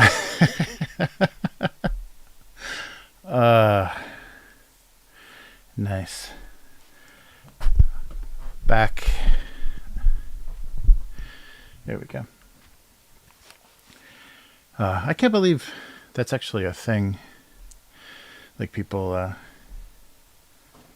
having their doors kicked in. I mean, you can. It's just so funny to me that maybe I've just been living outside of the U.S. too long, but you can just call. I guess it's like, calling in a bomb threat or anything else, and have that kind of immediate response.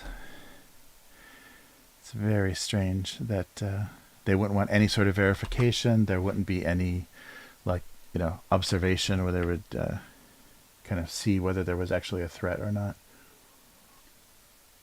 and just break down doors.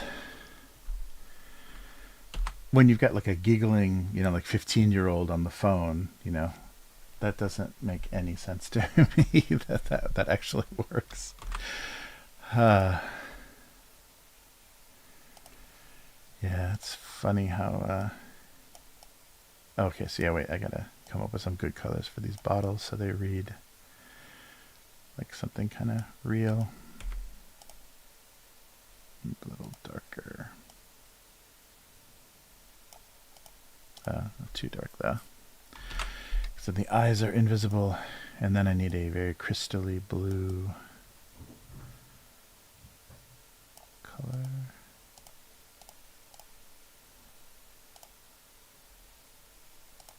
Maybe green. Yeah, kind of Jaeger-y color. And then just white. Okay, so let's come up with a good color for the. Yeah, so like this to make it more.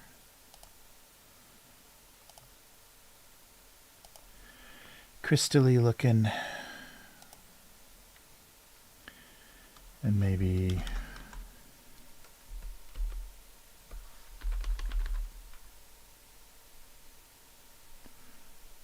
I wonder if this is going to actually look like anything. There we go. Oh.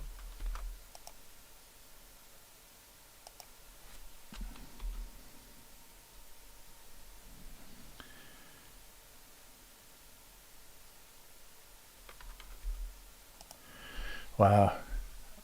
Unknown girl said, I remember hearing someone calling on the wrong address once. Oh, yeah, yeah. Yeah, I've heard that, yeah, too, with even with just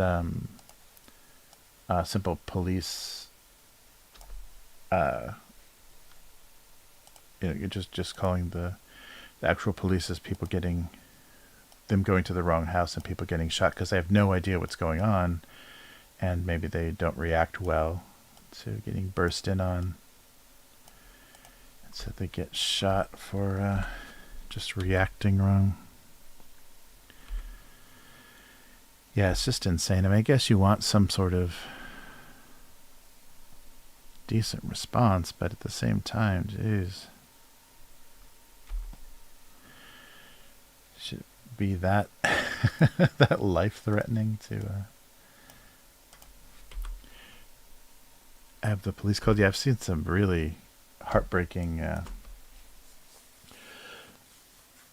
There was one report, somebody called and said that there was a kid like waving a gun, I think it was a rifle, out a window of a hotel. So basically it looked like SWAT, but it was just like local police and all their combat gear show up at the hotel, and they have this guy, like they have all their AR-15s out, and they have this guy, they get this guy to come out of the room, and he's backing up, and they're all super hyped up, and of course they've got Punisher stickers and everything all over their weapons, and they're super freaked out because I guess they reported the weapons, so they're all on super high alert, and they got the kid out of the room on his knees. They did that thing where he's got his hands up and he's backing up to them, and tell him to go down on his knees, and he goes down on his knees, but he's just wearing like basketball shorts or whatever, and they slip down, so he reaches to pull the waistband of his shorts up, and they just completely waste him, like completely lay him out right there. It's like, Jesus, because that's such a natural, such a unconscious response to your pants falling down, and this kid died from just moving too fast. That's fucking terrifying to be in that situation. And then there wasn't, all I saw, was that video. I didn't see any clarification of what had actually happened. Like if it was a kind of like a swatting call where somebody just called the cops on them and there was no reason to. But they sure were tense as hell. Yeah, they were all freaked out for that call. Okay, wait. Yeah, I guess here and here. But yeah, I can't imagine. Yeah, I've never had to deal. Well, I guess I did once have to deal with a cop. It was that horrible situation. It's a 6 lanes of one of the, I guess it was like east-west roads in the valley in LA, and so at 5 o'clock or 6 o'clock you're getting the sun directly in your face, and you can't see a damn thing, so you turn down one of those roads and the sun just hits you at an angle. You can't see anything, and you're basically driving blindly down because there's no way the shade or anything isn't going to help, just the glare. And if your window's a little bit dusty or anything, it's like really, really impossible to see. And there was something going on, a domestic dispute or something, and the idiot cop had parked. He came on the wrong side of the street, parked across the street, across 6 lanes of pretty busy traffic, and was just running across, and was just like, holding his hands out and running across. And I guess I stopped short, like I, stopped too close to him. So he runs around all freaked out and, threatening to pull me out of the car and everything. But then he's like torn between fucking with me and answering whatever call, whatever was going on at the house. So I looked like a lower priority. So luckily he just left me alone and ran over to whatever the call was. But that could have gone very badly. Because he was so pissed off that I didn't stop quickly enough for him. Yeah, I can't imagine if there had been other people, on the scene, and so he had time to fuck with me. He definitely would have pulled me out of the car and done all kinds of fun things.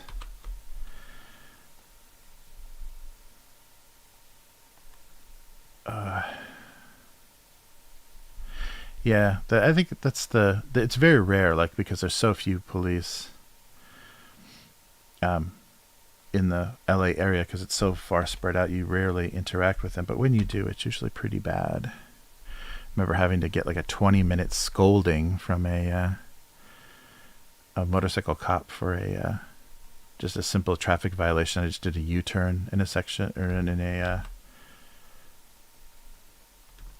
on a road where there's no U-turns, but it was one of those divided kind of New Jersey style divided roads where every light's a no U-turn, but if you miss a turn, there's you can't make it back around. It's like you have to do huge, like, multiple block navigation to get back around if you miss a turn. So I looked around, didn't see anybody, and said I'll just flip a UE here. And of course there was a cop, like a bike cop, that was hidden amongst the cars that were waiting at the light, and he was so personally offended that I did that in his jurisdiction. So I got to hear a really, really long lecture. Yeah, taking that job a little personally is not a good idea. A little too personally.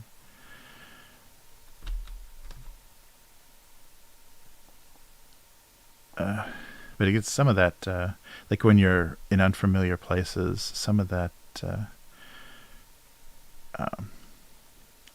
the road, the way the roads are designed is so pathetic and so unusable. So if you're not familiar with it, you'll hit really bad. Yeah, do a little bit of this. Hit really bad situations like that. That is just, you just get tired of having to, like, weirdly navigate through that stuff. And of course, if you pick the completely wrong time to do something illegal, then you get the lecture. But I just love how it's in terms like of personal offense, where I was insulting this guy doing that in his jurisdiction. All right. Oh no, I got the ticket too. I got a lecture and a ticket. Yeah, it was wonderful. I got the double feature. Now, he was just so pissed off that I had done that. Like, I didn't look at him specifically and say, that guy, looks like an asshole, so I'm gonna completely do this right in front of his right in his view. Like, I didn't, like, choose to insult him, but it was like, that's how he termed the whole thing. Yeah, it wasn't even a lecture and a okay, get out of here. It was a lecture and like a $250 ticket or something stupid. But that was funny. And as soon as that happened, I was just like, oh fuck, I can't believe that I couldn't see him. But there's so many huge SUVs and stuff in the US. It's very easy to not see a motorcycle, in between cars. And that's exactly what happened. Whoa. I have to do this all by hand.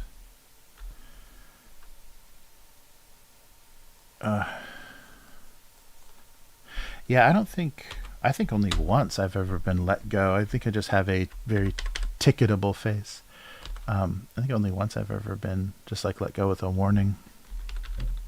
In my entire like life of driving, I almost always, and I was like really messed up on some kind of cold medicine one Christmas and got pulled over, and it was really creepy. I couldn't tell what was going on. I wonder if they thought like I was under the influence or something, because I got pulled over, and then there were like 6 cop cars like all along the road where I was pulled over. Maybe it was just because it was a really popular road to pull people over, but as the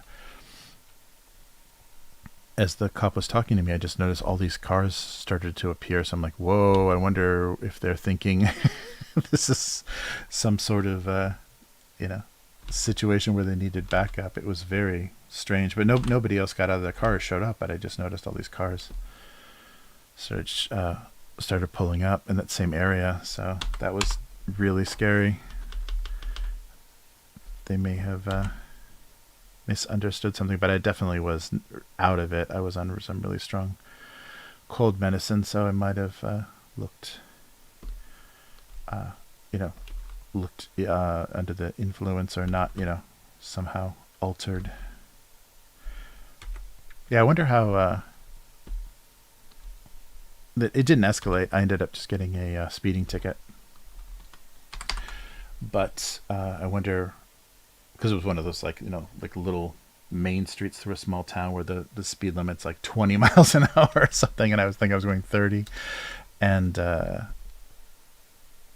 but I wonder if he would have tried to test me for driving under the influence. I wonder, first of all, how I would have done if I would have been able to pass, and if they would have had to take a blood test or something, how that would have shown up. I forget what it was.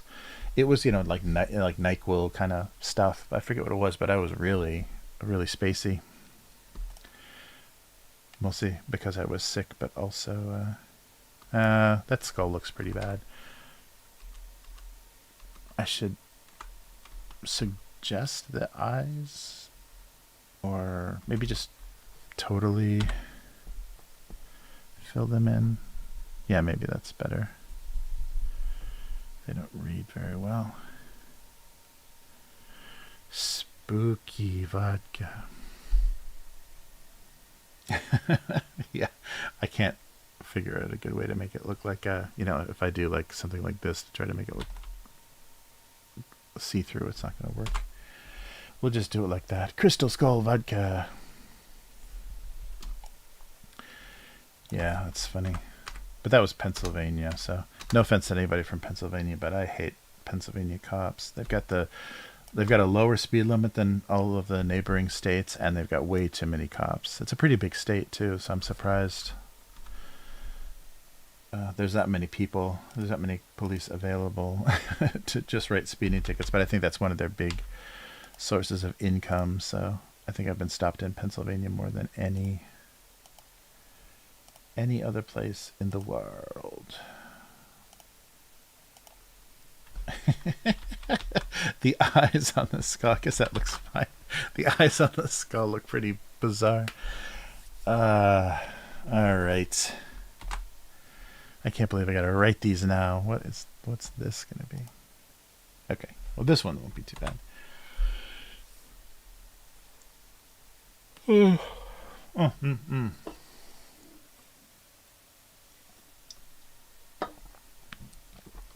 right.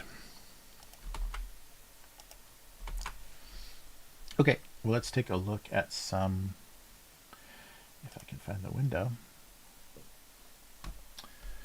some comments and see how we did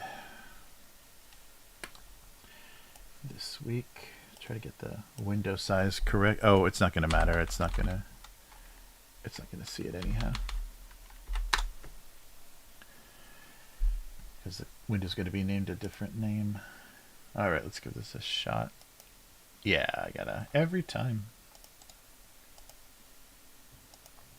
because the Chrome window always has a different name, so it keeps the previous one. There we go. And always the size is a little wrong. Oh wait, that's a different window. What? What's going on? Okay, wait, let's try another one.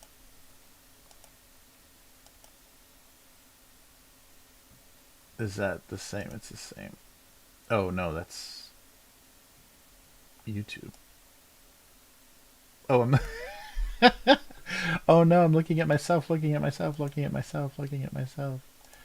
Whoops. Okay, there we go. Didn't think this was so hard, but surprisingly, it is. Okay, will that work? Yeah, I guess the chat will be a little more viewable. I should probably reorganize the windows so the chat fits better like that. Okay, so this was today's, and it didn't go out yet. So nothing. We'll come back. We'll come back to it next week. All right, but 7th. Oh, here we go. The 7th is April 7th. His awkward pose was due to his envy of windowed boxes. Okay, 21 likes. Wow. Thanks. Now I have a taste for one of those mini pies. Nice. He lost interest when they saw nothing was inside. All right. And the cans, April 5th. Even with the cans open, pet and people food were remarkably indistinguishable. Until you smell it. That's why most canned pet food has magically become healthy, natural, dry food in bags. Most of the canned pet food for small dogs and pampered cats. I always thought canned cat food tasted yummy. I wondered if this was pitched for the owners to make them think that it would be more appealing for the cat. Oh, maybe. Yeah, make it until you smell it is good. Until you smell it. Yeah, it's just like low grade cuts of the same thing that go into your beef stew. All right. And then, yeah, I think we did this one already. Every generation ultimately fails in their war on dust. Dust never sleeps. That's so good. All right. Let's do some random. Oh, here's a classic gumball. I did a painting. I did a huge, maybe like 3 foot by 5 foot, so like 36 by what is that, 60-inch panel, wooden panel with this on it. I had those in the background for a few of my live streams. I still have those at the gallery at the office. But yeah, this one looked really good as a big painting because it's more colorful than others. But yeah, I sold this, and I sold one that was the champagne bottle in the bucket of melting ice cubes. I sold both of those as actual paintings. And to do them, so I took the JPEG or the digital file, and I projected it and just traced the projection onto the panel, and then painted it. Just acrylic paints. Yeah, they look nice. You can see if you look at some of my early live streams, I have those in the background, the big panels of the paintings in the background. All right. The gumball machine knew everything had its price. Ba-bum. Deliciously bad joke. Great stuff. All right. A deliciously bad joke. April 17th, 2014. The cheap edition with the movie poster cover made him suspect he was now a major motion picture. So he wasn't going to get any of the royalties. Jack Nicholson from The Shining. Oh yeah, no, that's Hannibal. Yeah, that's right. It was the cover of one of the Hannibal novels.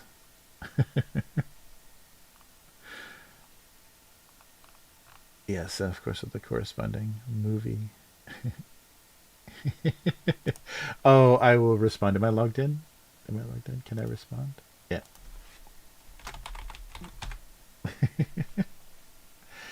Hannibal. Oh my god, he responded after 8 years. It takes me about 8 years to respond to any comments that you leave, so remember that. Oh, here we go. Some retro tech. So 2007, oh, this wasn't even seen though. 2007, he finally realized it wasn't the size of the playlist, but his choice of music that mattered. Yeah, look at this little dial, the little spin dial iPods. I bet people don't even remember that horrible decision. Wait, are there still iPods? Is it just iPhones now? Like iPhones and then the kind of touch version, the non-phone version? I don't know. It's been so long since I've looked at Apple stuff. Maybe they don't even make iPods anymore. And you have no idea what I'm talking about. There we go. So 2020, yeah, you guys probably saw me do this on the stream. They were all variations on the theme of extra large. 2019. Oh, these are a bunch. Wow. Yeah, I guess we've done this a lot. I keep hitting ones we've done on comments before. That's a good reason to like them. Oh, there's an old one. 2004. Women's footwear had long abandoned comfort for madness. All right. That's my interpretation of a women's footwear. All women either wear thigh-high boots or 6-inch stiletto strappy patent leather shoes. It's a lot of latex, I guess. All right, 2006. Deodorant only seemed to cover their problems up. Deodorant, yeah, am I making that uncountable? Deodorant only seemed, because there's two kinds of deodorant, only seemed to cover their problems up. 2005, which is actually 2002. This is this is like one of the first drawings I think I ever did in that first batch of what was domestic abuse originally. So you can see it was kind of set, and yeah, you can see some of the mistakes, and I drew a little bit of shadow actually with the marker and things, but I was originally setting it up like a stage play or a soap opera or something, so there were like groups of people, like groups of characters interacting with each other a little bit more. So yeah, the early ones had, look at how rough that is, wow. But that was what I committed to. It's like, I'm going to draw this with a Sharpie, and however badly it comes out, that's what's going to get scanned and, you know, colored to put online, because look at all the lines that overlap and everything. So this is very, very original concept. Yeah, I just left all the imperfections in there, and it didn't really become a style. It didn't look deliberately messy, you know, like some cartoonists work. A bowl of water, long since holding any food, was the subject of much concern. So, yeah, like those, like if you keep things in the refrigerator and you need to keep them in water, like I'm trying to think of the things that were always in water. Sometimes strawberries, or yeah, certain things were, yeah, just kept in a bowl of water. But then after they were done, and there was just a bowl of water. But yeah, this is very, very original style. Ugly mistakes in every. There we go. There's a action wedding cake. These events cast doubt on both dessert and the marriage. Wow, that one didn't even get seen. 2016. I like the couple, the back view of the couple, and the little plastic columns that hold the layers of the cake up there. Yeah, one of my falling to the ground pieces. All right, last one. Everyone made assumptions about his ethnic origins. So the Italian restaurant tablecloth. And the blood stain, or is it wine? Or is it blood? All right. Tony Soprano sat here. Nice. So 9 years later. Oh, like that comment. All right. Yeah, so you can tell this is definitely the time of digital. Oh, let me put this up a little bit. Of digital drawing, I'm actually holding the Shift key to draw those perfectly straight lines, so it's pretty pretty lifeless. You know, the lines themselves are all computer perfect, so it's pretty lifeless drawing. But it was a good way to actually draw that pattern pretty reliably. But yeah, it's a pretty sterile digital drawing. Wow. Oh wait, there's 3? No. Oh, there's one reply. No, my other half was here. Nice. Okay. So let's see if we can write something for this week. Switch back here. All right. Oh, what's this? What's this? Oh, it's my lamp. All right. So that's good. The writing part, we can relax the position of the monitor now. Okay, so let's start with Let's start with the easy one. So, Art Museum Gift Shop. So he was certain the other mugs had all come from a art museum gift shop. That's pretty long. Is there a shorter way to say that? From and he was certain the other mugs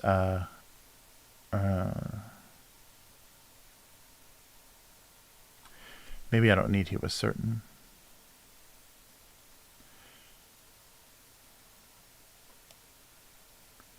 So the other mugs all seemed to have come. That doesn't make it any shorter, does it? The other mugs all seem to have come from an art museum with 2 M's. Art museum gift shop. Yeah, is that more? I want it to be more of like a judgment or a making him feel unhappy.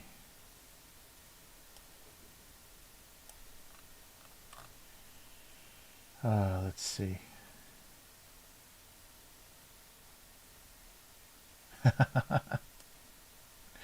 Nice. Oh, there's a weird delay on the chat. I missed a lot of your messages, Unknown Girl. There you go. iPod Nano. Yeah, that's right. iPod Nano was the last one. Wow. Wow. Yeah, no, originally everything was just Sharpie. Yeah, just if you don't know what a Sharpie is, just like one of these kind of fine point markers. So yeah, this is what I drew everything originally with. And so the more you use the marker, the more rounded the tip gets. Oh, geez, sorry, I pushed this monitor right in the way. The more rounded the tip gets, so that the line gets a little thicker. So, but it takes it takes a lot of use, but it does wear down pretty easily because it's just a pointed felt tip. But yeah, this is what I drew. So I just drew them directly to paper. It's a permanent marker, and so soaks into the paper pretty heavily and everything. But so you have to move it quick. You can't draw long kind of deliberate lines because they start to soak into the paper and get kind of fuzzy. So you have to draw kind of quickly, and it's very every line you put down is just there. So that was the aesthetic that I wanted to kind of deal with. The style, just accept all the mistakes and just kind of work with that style. So that's how everything was normally done. Yes. Art rather than useful. That's good. Yeah, or practical.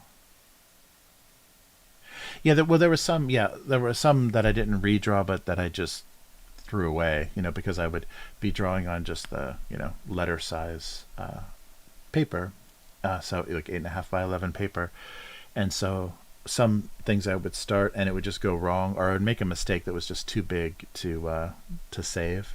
And I could, edit it in Photoshop, but I was trying to not do any editing, only coloring in Photoshop. So there are a lot of cartoons that I just, crumpled up and threw away because they went too wrong. And so I didn't. So I guess technically I probably did redraw some ideas. Like if I still liked the idea, but I'm like, oh, that's not right, then I threw away the first version and tried to draw it again better. But I didn't, edit within the picture at all. So it was just kind of a one take thing, one chance to get it right kind of thing. Yes. Oh, so yeah, maybe lead with the art museum gift shop mugs. Gift shop mugs with a T at the end of museum.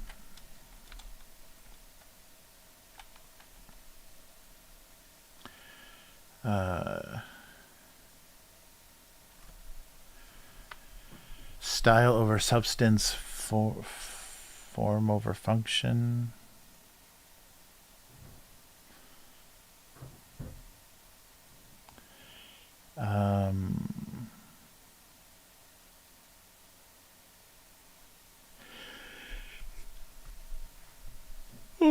Yeah, form over function is probably the best.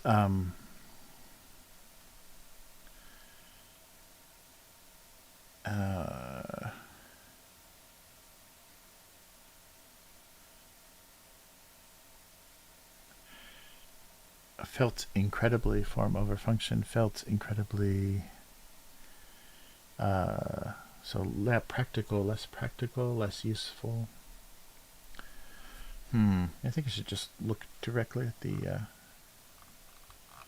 yeah, YouTube chat seems to be doing much better than the combined chat.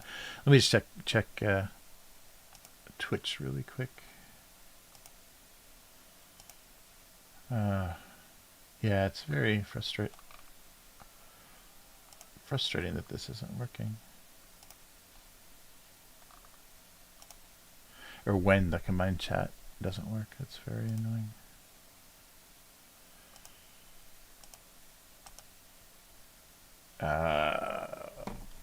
Why? Maybe I've got something turned on Twitch, but why does Twitch insist on text messaging me every time I change the login? Oh, it's to my email.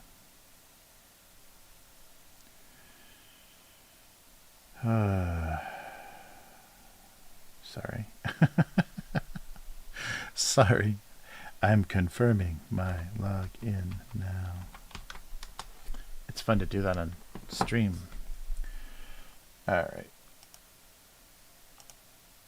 All I wanted to do is see how much I missed of the chat. So sorry anybody that's trying to watch on Twitch and just not getting anything. Weird. Alright, I think we're okay.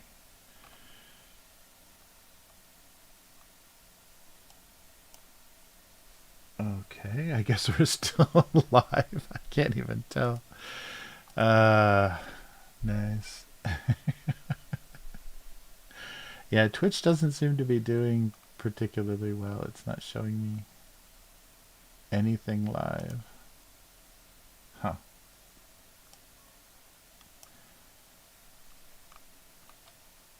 Interesting. Okay.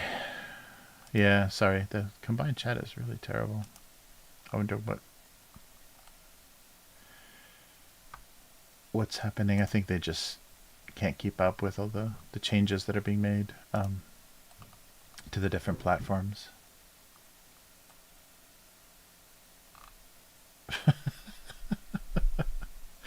Sorry, yeah, it's completely useless. Okay, anyhow, back to the gift store mugs. Weird. Oh, good, good. Oh, thank you. Thanks, K5. Thank you, Unknown Girl. Yeah, Seems to be okay.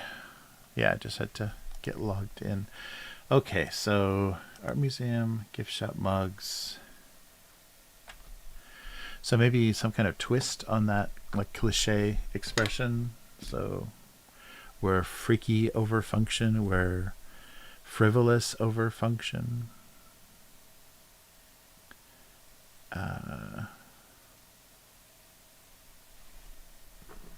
Oh yeah, maybe it seemed more frivolous.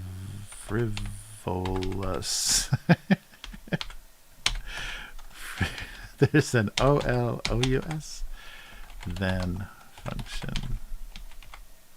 Yeah, seem more frivolous than function. That sounds. See if I can spell frivolous correctly. Yes, I can. All right. Art museum, gift shop mugs seemed more frivolous than function. Seemed frivolous, maybe frivolous over function. Yeah, that's better. Over. Or net seemed, or just were. All right. Carefree and superficial. Nice. The definition of frivolous.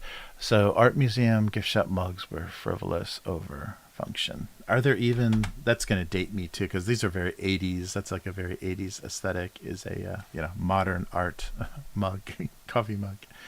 Those probably don't even exist anymore. All right. So I think that, yeah, art museum, gift shop mugs were frivolous over function. Statement of fact. Okay.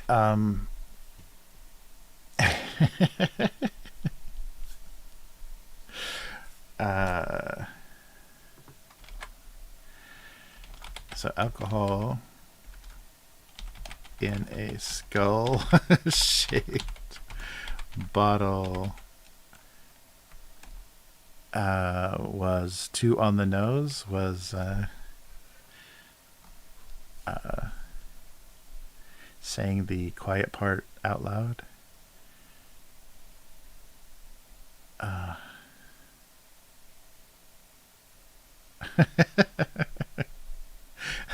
That's become a really cliche though too. Maybe I shouldn't out loud or aloud.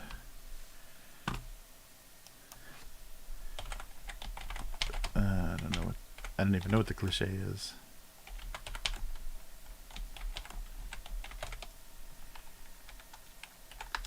Yeah, it's definitely a meme now.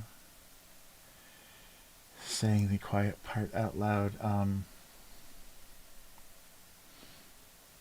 Yeah, maybe I shouldn't do such a obvious kind of cliche.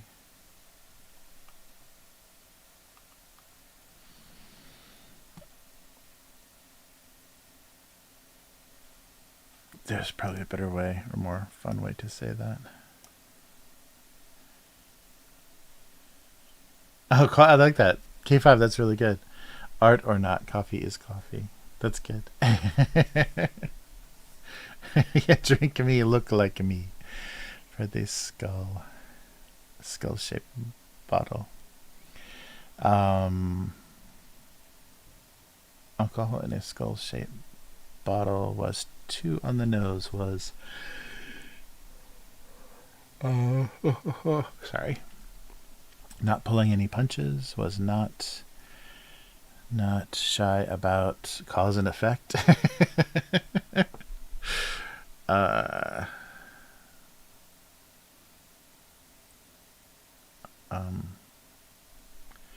Yeah, clearly illustrated cause and effect, or okay.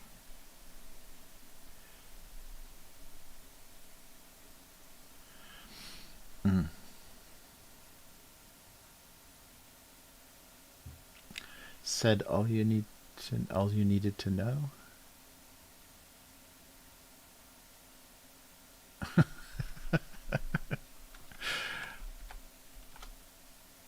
Said all you needed to know.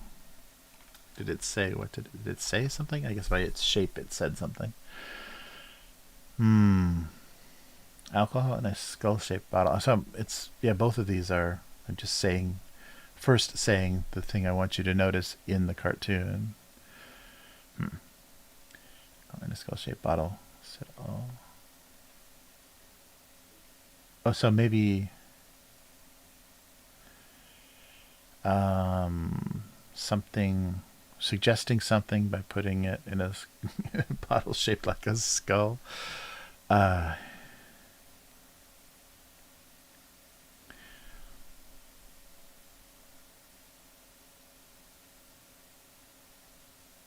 Something they were trying to say, something that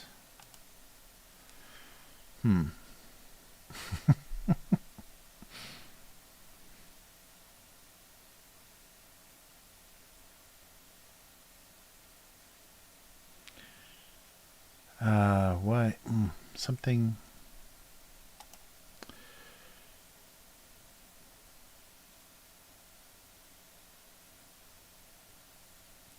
So there was nothing ambiguous, nothing unclear about alcohol in a skull-shaped bottle. It was clear, not only what was in the bottle, but what it was shaped like. A skull-shaped bottle being toxic. Yeah, right. Oh. Yeah, warning label. That's nice. Okay. I think warning label is I think that's a great angle. Thank you, K5. I think that's good. So it didn't need a warning label. Alcohol in a skull-shaped bottle did not need any warning label. Bum. If I could spell warning correctly, that would be great too.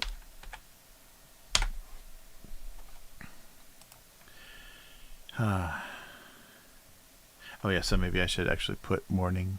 Well, they have labels on them, so we'll just assume that there was some kind of warning on the back label. Oh, I should maybe draw the bottom of the glass in this shadow. Yeah, something like that. All right. And should I put... Oh, the labels are actually on the same layer, so it won't be very easy.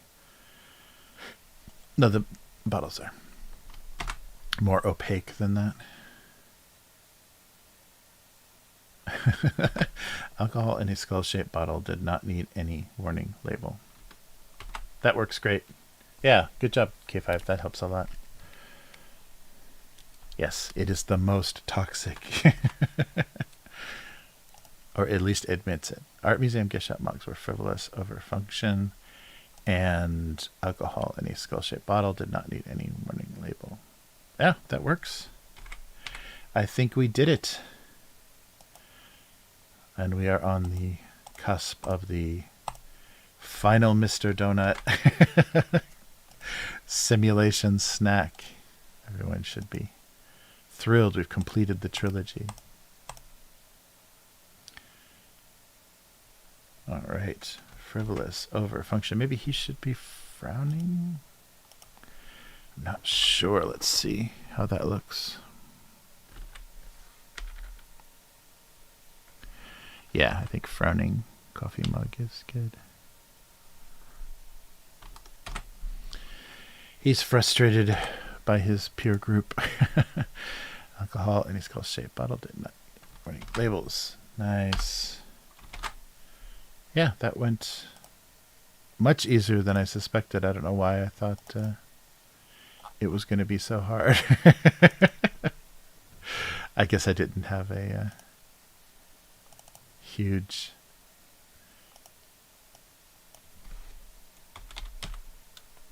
inspiration for the from the picture, but it works well.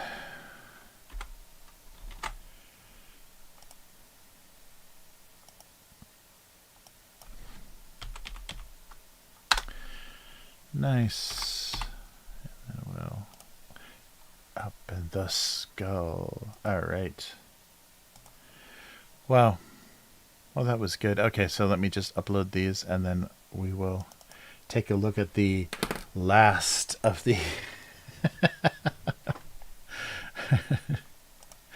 the Mr. Donut approximation of Mr. Donut donuts in the snack form. Yeah, it's not quite cookie form anymore.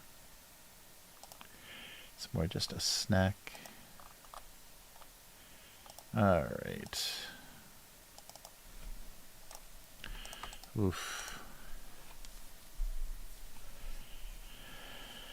All right. So let's switch over to that familiar convenience store image. And we'll see how it goes.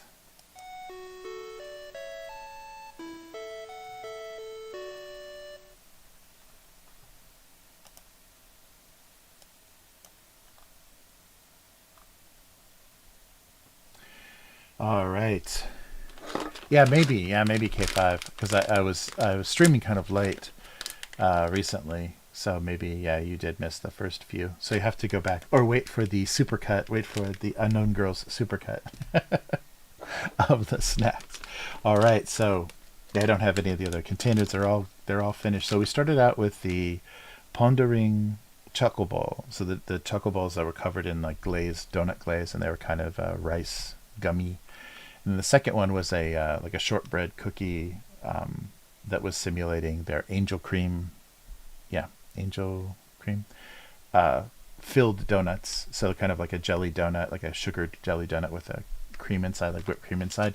And the final ones, so here is the final piece of the trilogy of Mister Donut snacks that are done. I think they're all done. Yeah, Morinaga does the choco ball, but they are doing all of these snacks as well. So collaboration between Mister Donut, which I don't think exists in the US anymore. It's all Dunkin' Donuts. But Mister Donut simulation. So here is the donut that they are simulating, the double chocolate. It's just called the double chocolate donut.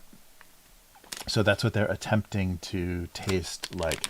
And basically the double chocolate donut is a chocolate cake donut with chocolate frosting, like a hard chocolate frosting, and some kind of crunchy chocolate bits on the top. So it's got a lot of texture and a couple of different types of chocolate flavor. So we'll see how well they did that with the stick.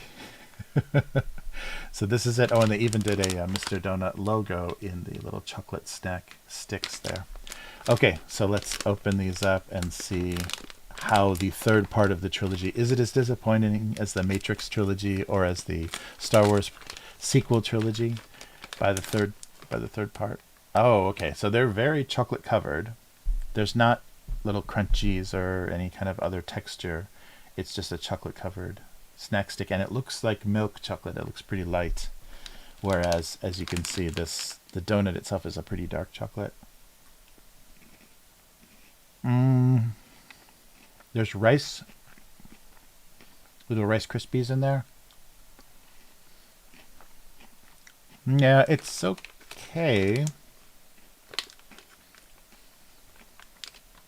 The first one, the little choco ball, was still the best simulation of the taste. Yeah, this is the chocolate's not right. The chocolate is like a milk chocolate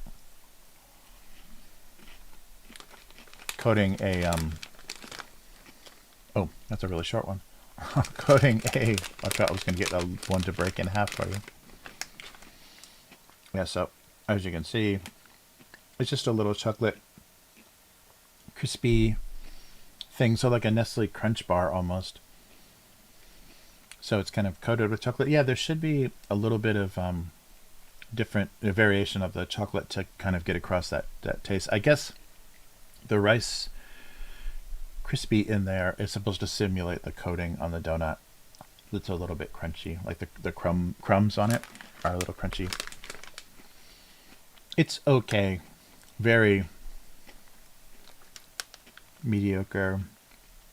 There's much better kind of crunchy chocolate snacks like this, and it's coated in that way where the chocolate's a little waxy, so it doesn't melt in your, right away in your fingers.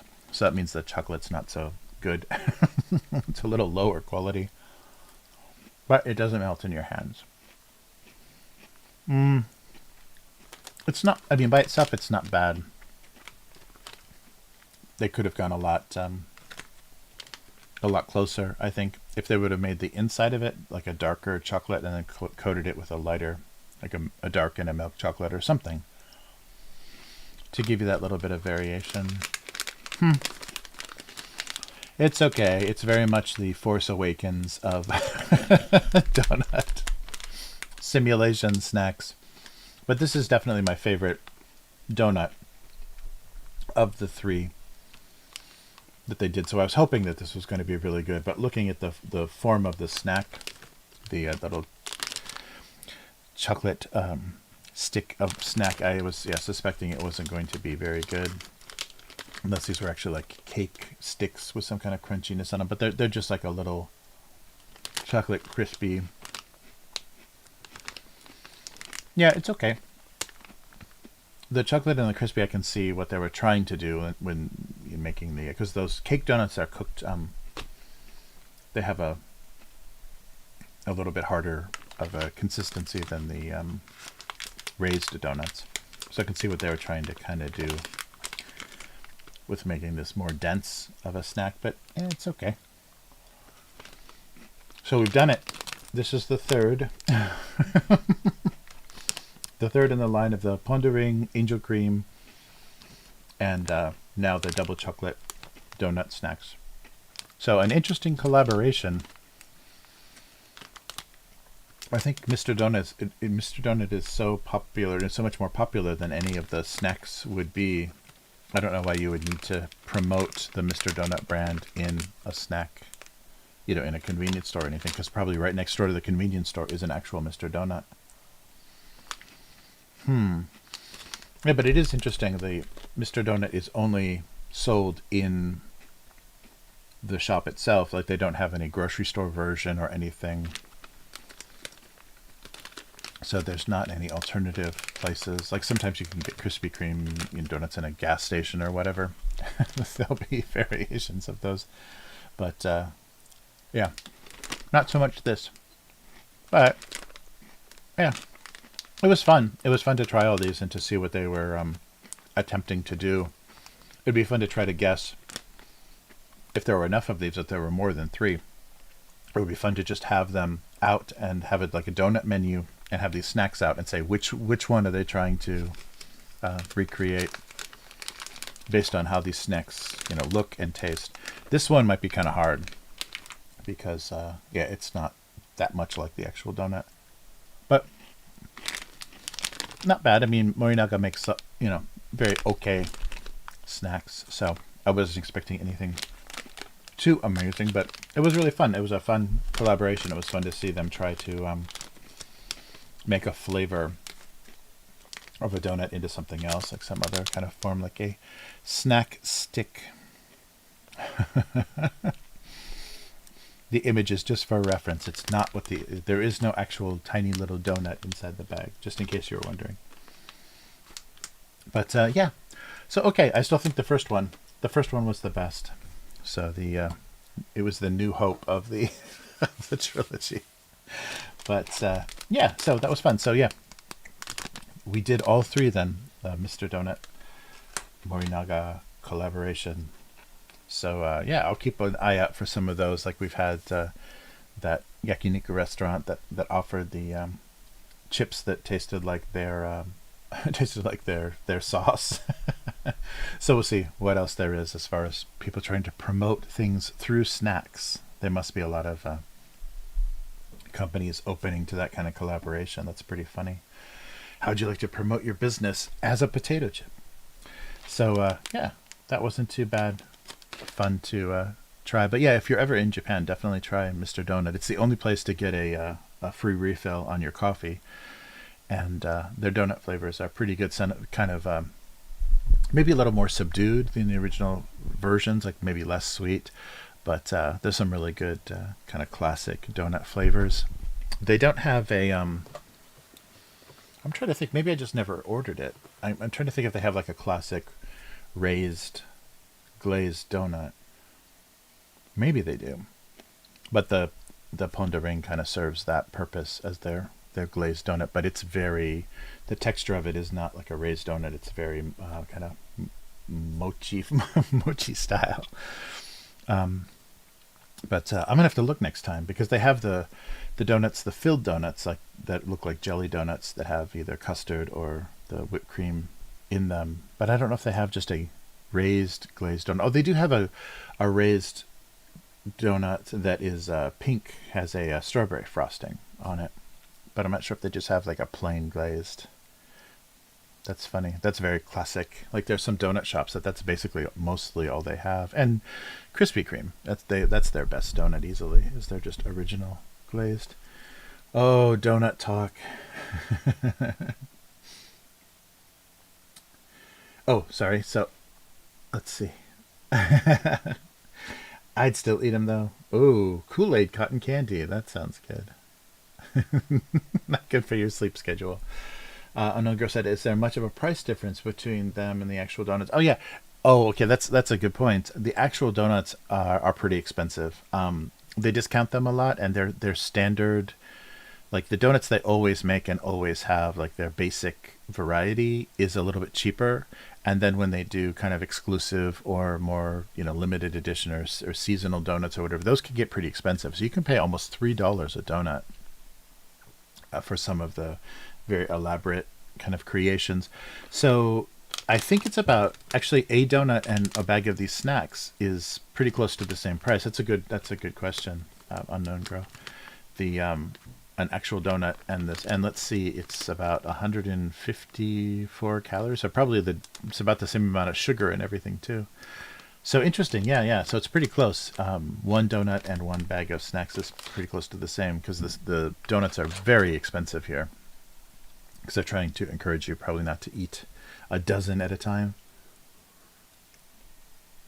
So you usually don't get out of Mr. Donut if you buy a selection of donuts for under $10. It's not cheap. It's not a cheap place. And the bottomless coffee is, I think, almost $3, like $2.50, $3, which is still pretty decent because they'll refill that thing all day. And sometimes they walk around, but not often. But yeah, so pretty close to the same. So that's one warning is things are surprisingly, but compared to American inflation, it's actually not that's surprisingly expensive. It used to be.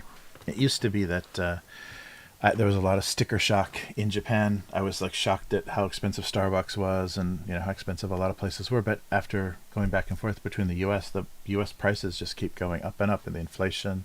But also then, salaries hopefully climb along with that cost of living. But Japan doesn't have inflation because they don't have, raises. Nobody ever makes any more money than they originally did. Your starting salary is your lifelong salary in Japan. Yeah, but they've started to learn that, and companies are starting to not fear that as much. The jumping between companies. So that's probably the best way to get a better position and a raise. Although some companies don't tolerate, some maybe older industries and stuff will look at you as like maybe there's something wrong with you if you changed companies. But I think it's becoming more acceptable, and especially for newer industries like tech and digital. They don't look that unfavorably on people that are changing jobs. So that's a good way to get a raise in a position where you wouldn't have gotten a promotion ever. Well, you probably would. You can get a promotion, but that doesn't mean you make more money. Yeah, I think that's why I've noticed, like, I've met people that just kind of sit in this position, this kind of middle management or kind of like middle of the road, not even management, like this pre-management position. So they have the most experience in the company, and they have a lot of responsibility and duty, but it's not quite the responsibility of a manager. So they want to sit right at that level of just before management. So their pay is going to be terrible, and they've got a lot of responsibility, but just not the title and that little extra bit of, running a meeting or whatever you need to do that really makes you a manager. So it's it's a funny thing. I'm really surprised that people will do that, but that's just, they try to find, that's their life work balance, where I don't want to be a manager, I don't want to have this extra stress, and they just refuse it. So they'll sit at the same position for decades. That's crazy. Yeah, I think that's definitely true. They don't want that little bit extra, and also the title means, in a lot of ways, then not only can you be blamed for your mistakes at work, but then, as a manager, you're blamed by your superiors for everybody's mistakes. And maybe that's the thing that people just don't want to have to deal with, is the incompetency of the other people in their department. But I'm so surprised how many people are like that. They don't, want to climb any sort of corporate ladder. They're just like, I'm just going to camp out on this rung right here. This is my rung. It's right above the management ladder. But yeah, it's really funny. Well, not bad, but not amazing conclusion to the snack, the trilogy of snacks.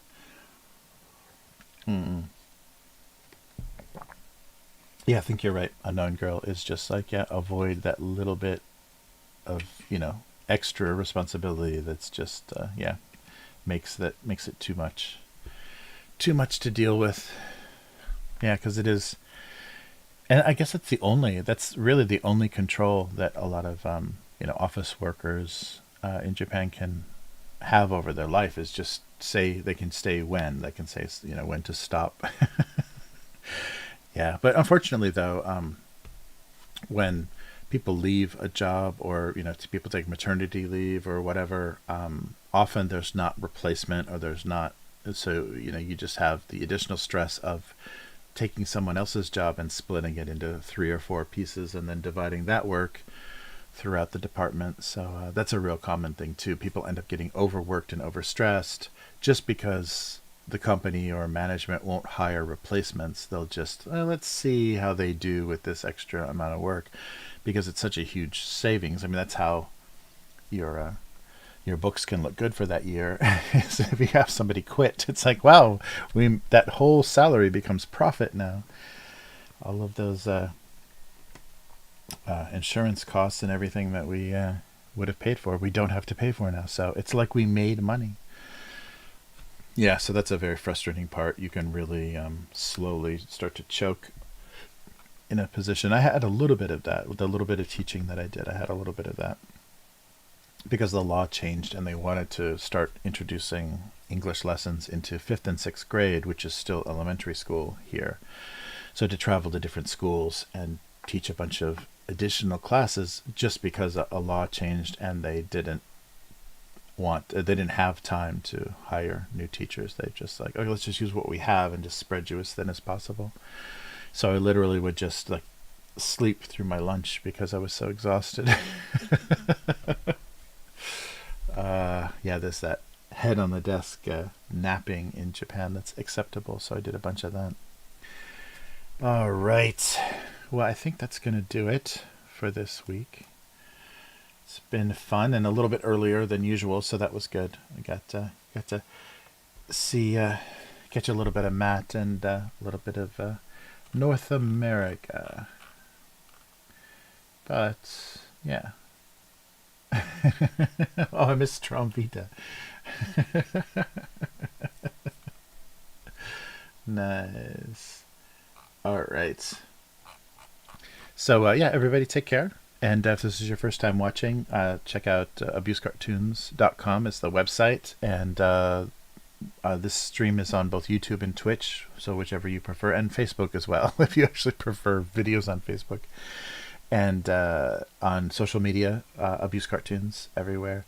And the archive that we look at for the comments, the archive of all the previous work is gocomics.com/domestic abuse. So thanks for joining me, and we'll do the same thing, probably about the same time. I'll start around 2 something, hopefully a little bit earlier. But everybody take care, And enjoy the rest of your evening, the rest of your very late night, the rest of your morning. And we'll do this again, and I'll try to get us on a new, find some new and exciting snack for us to take a look at. But yeah, take care, everyone, and be safe, and I'll see you again next time. Goodbye.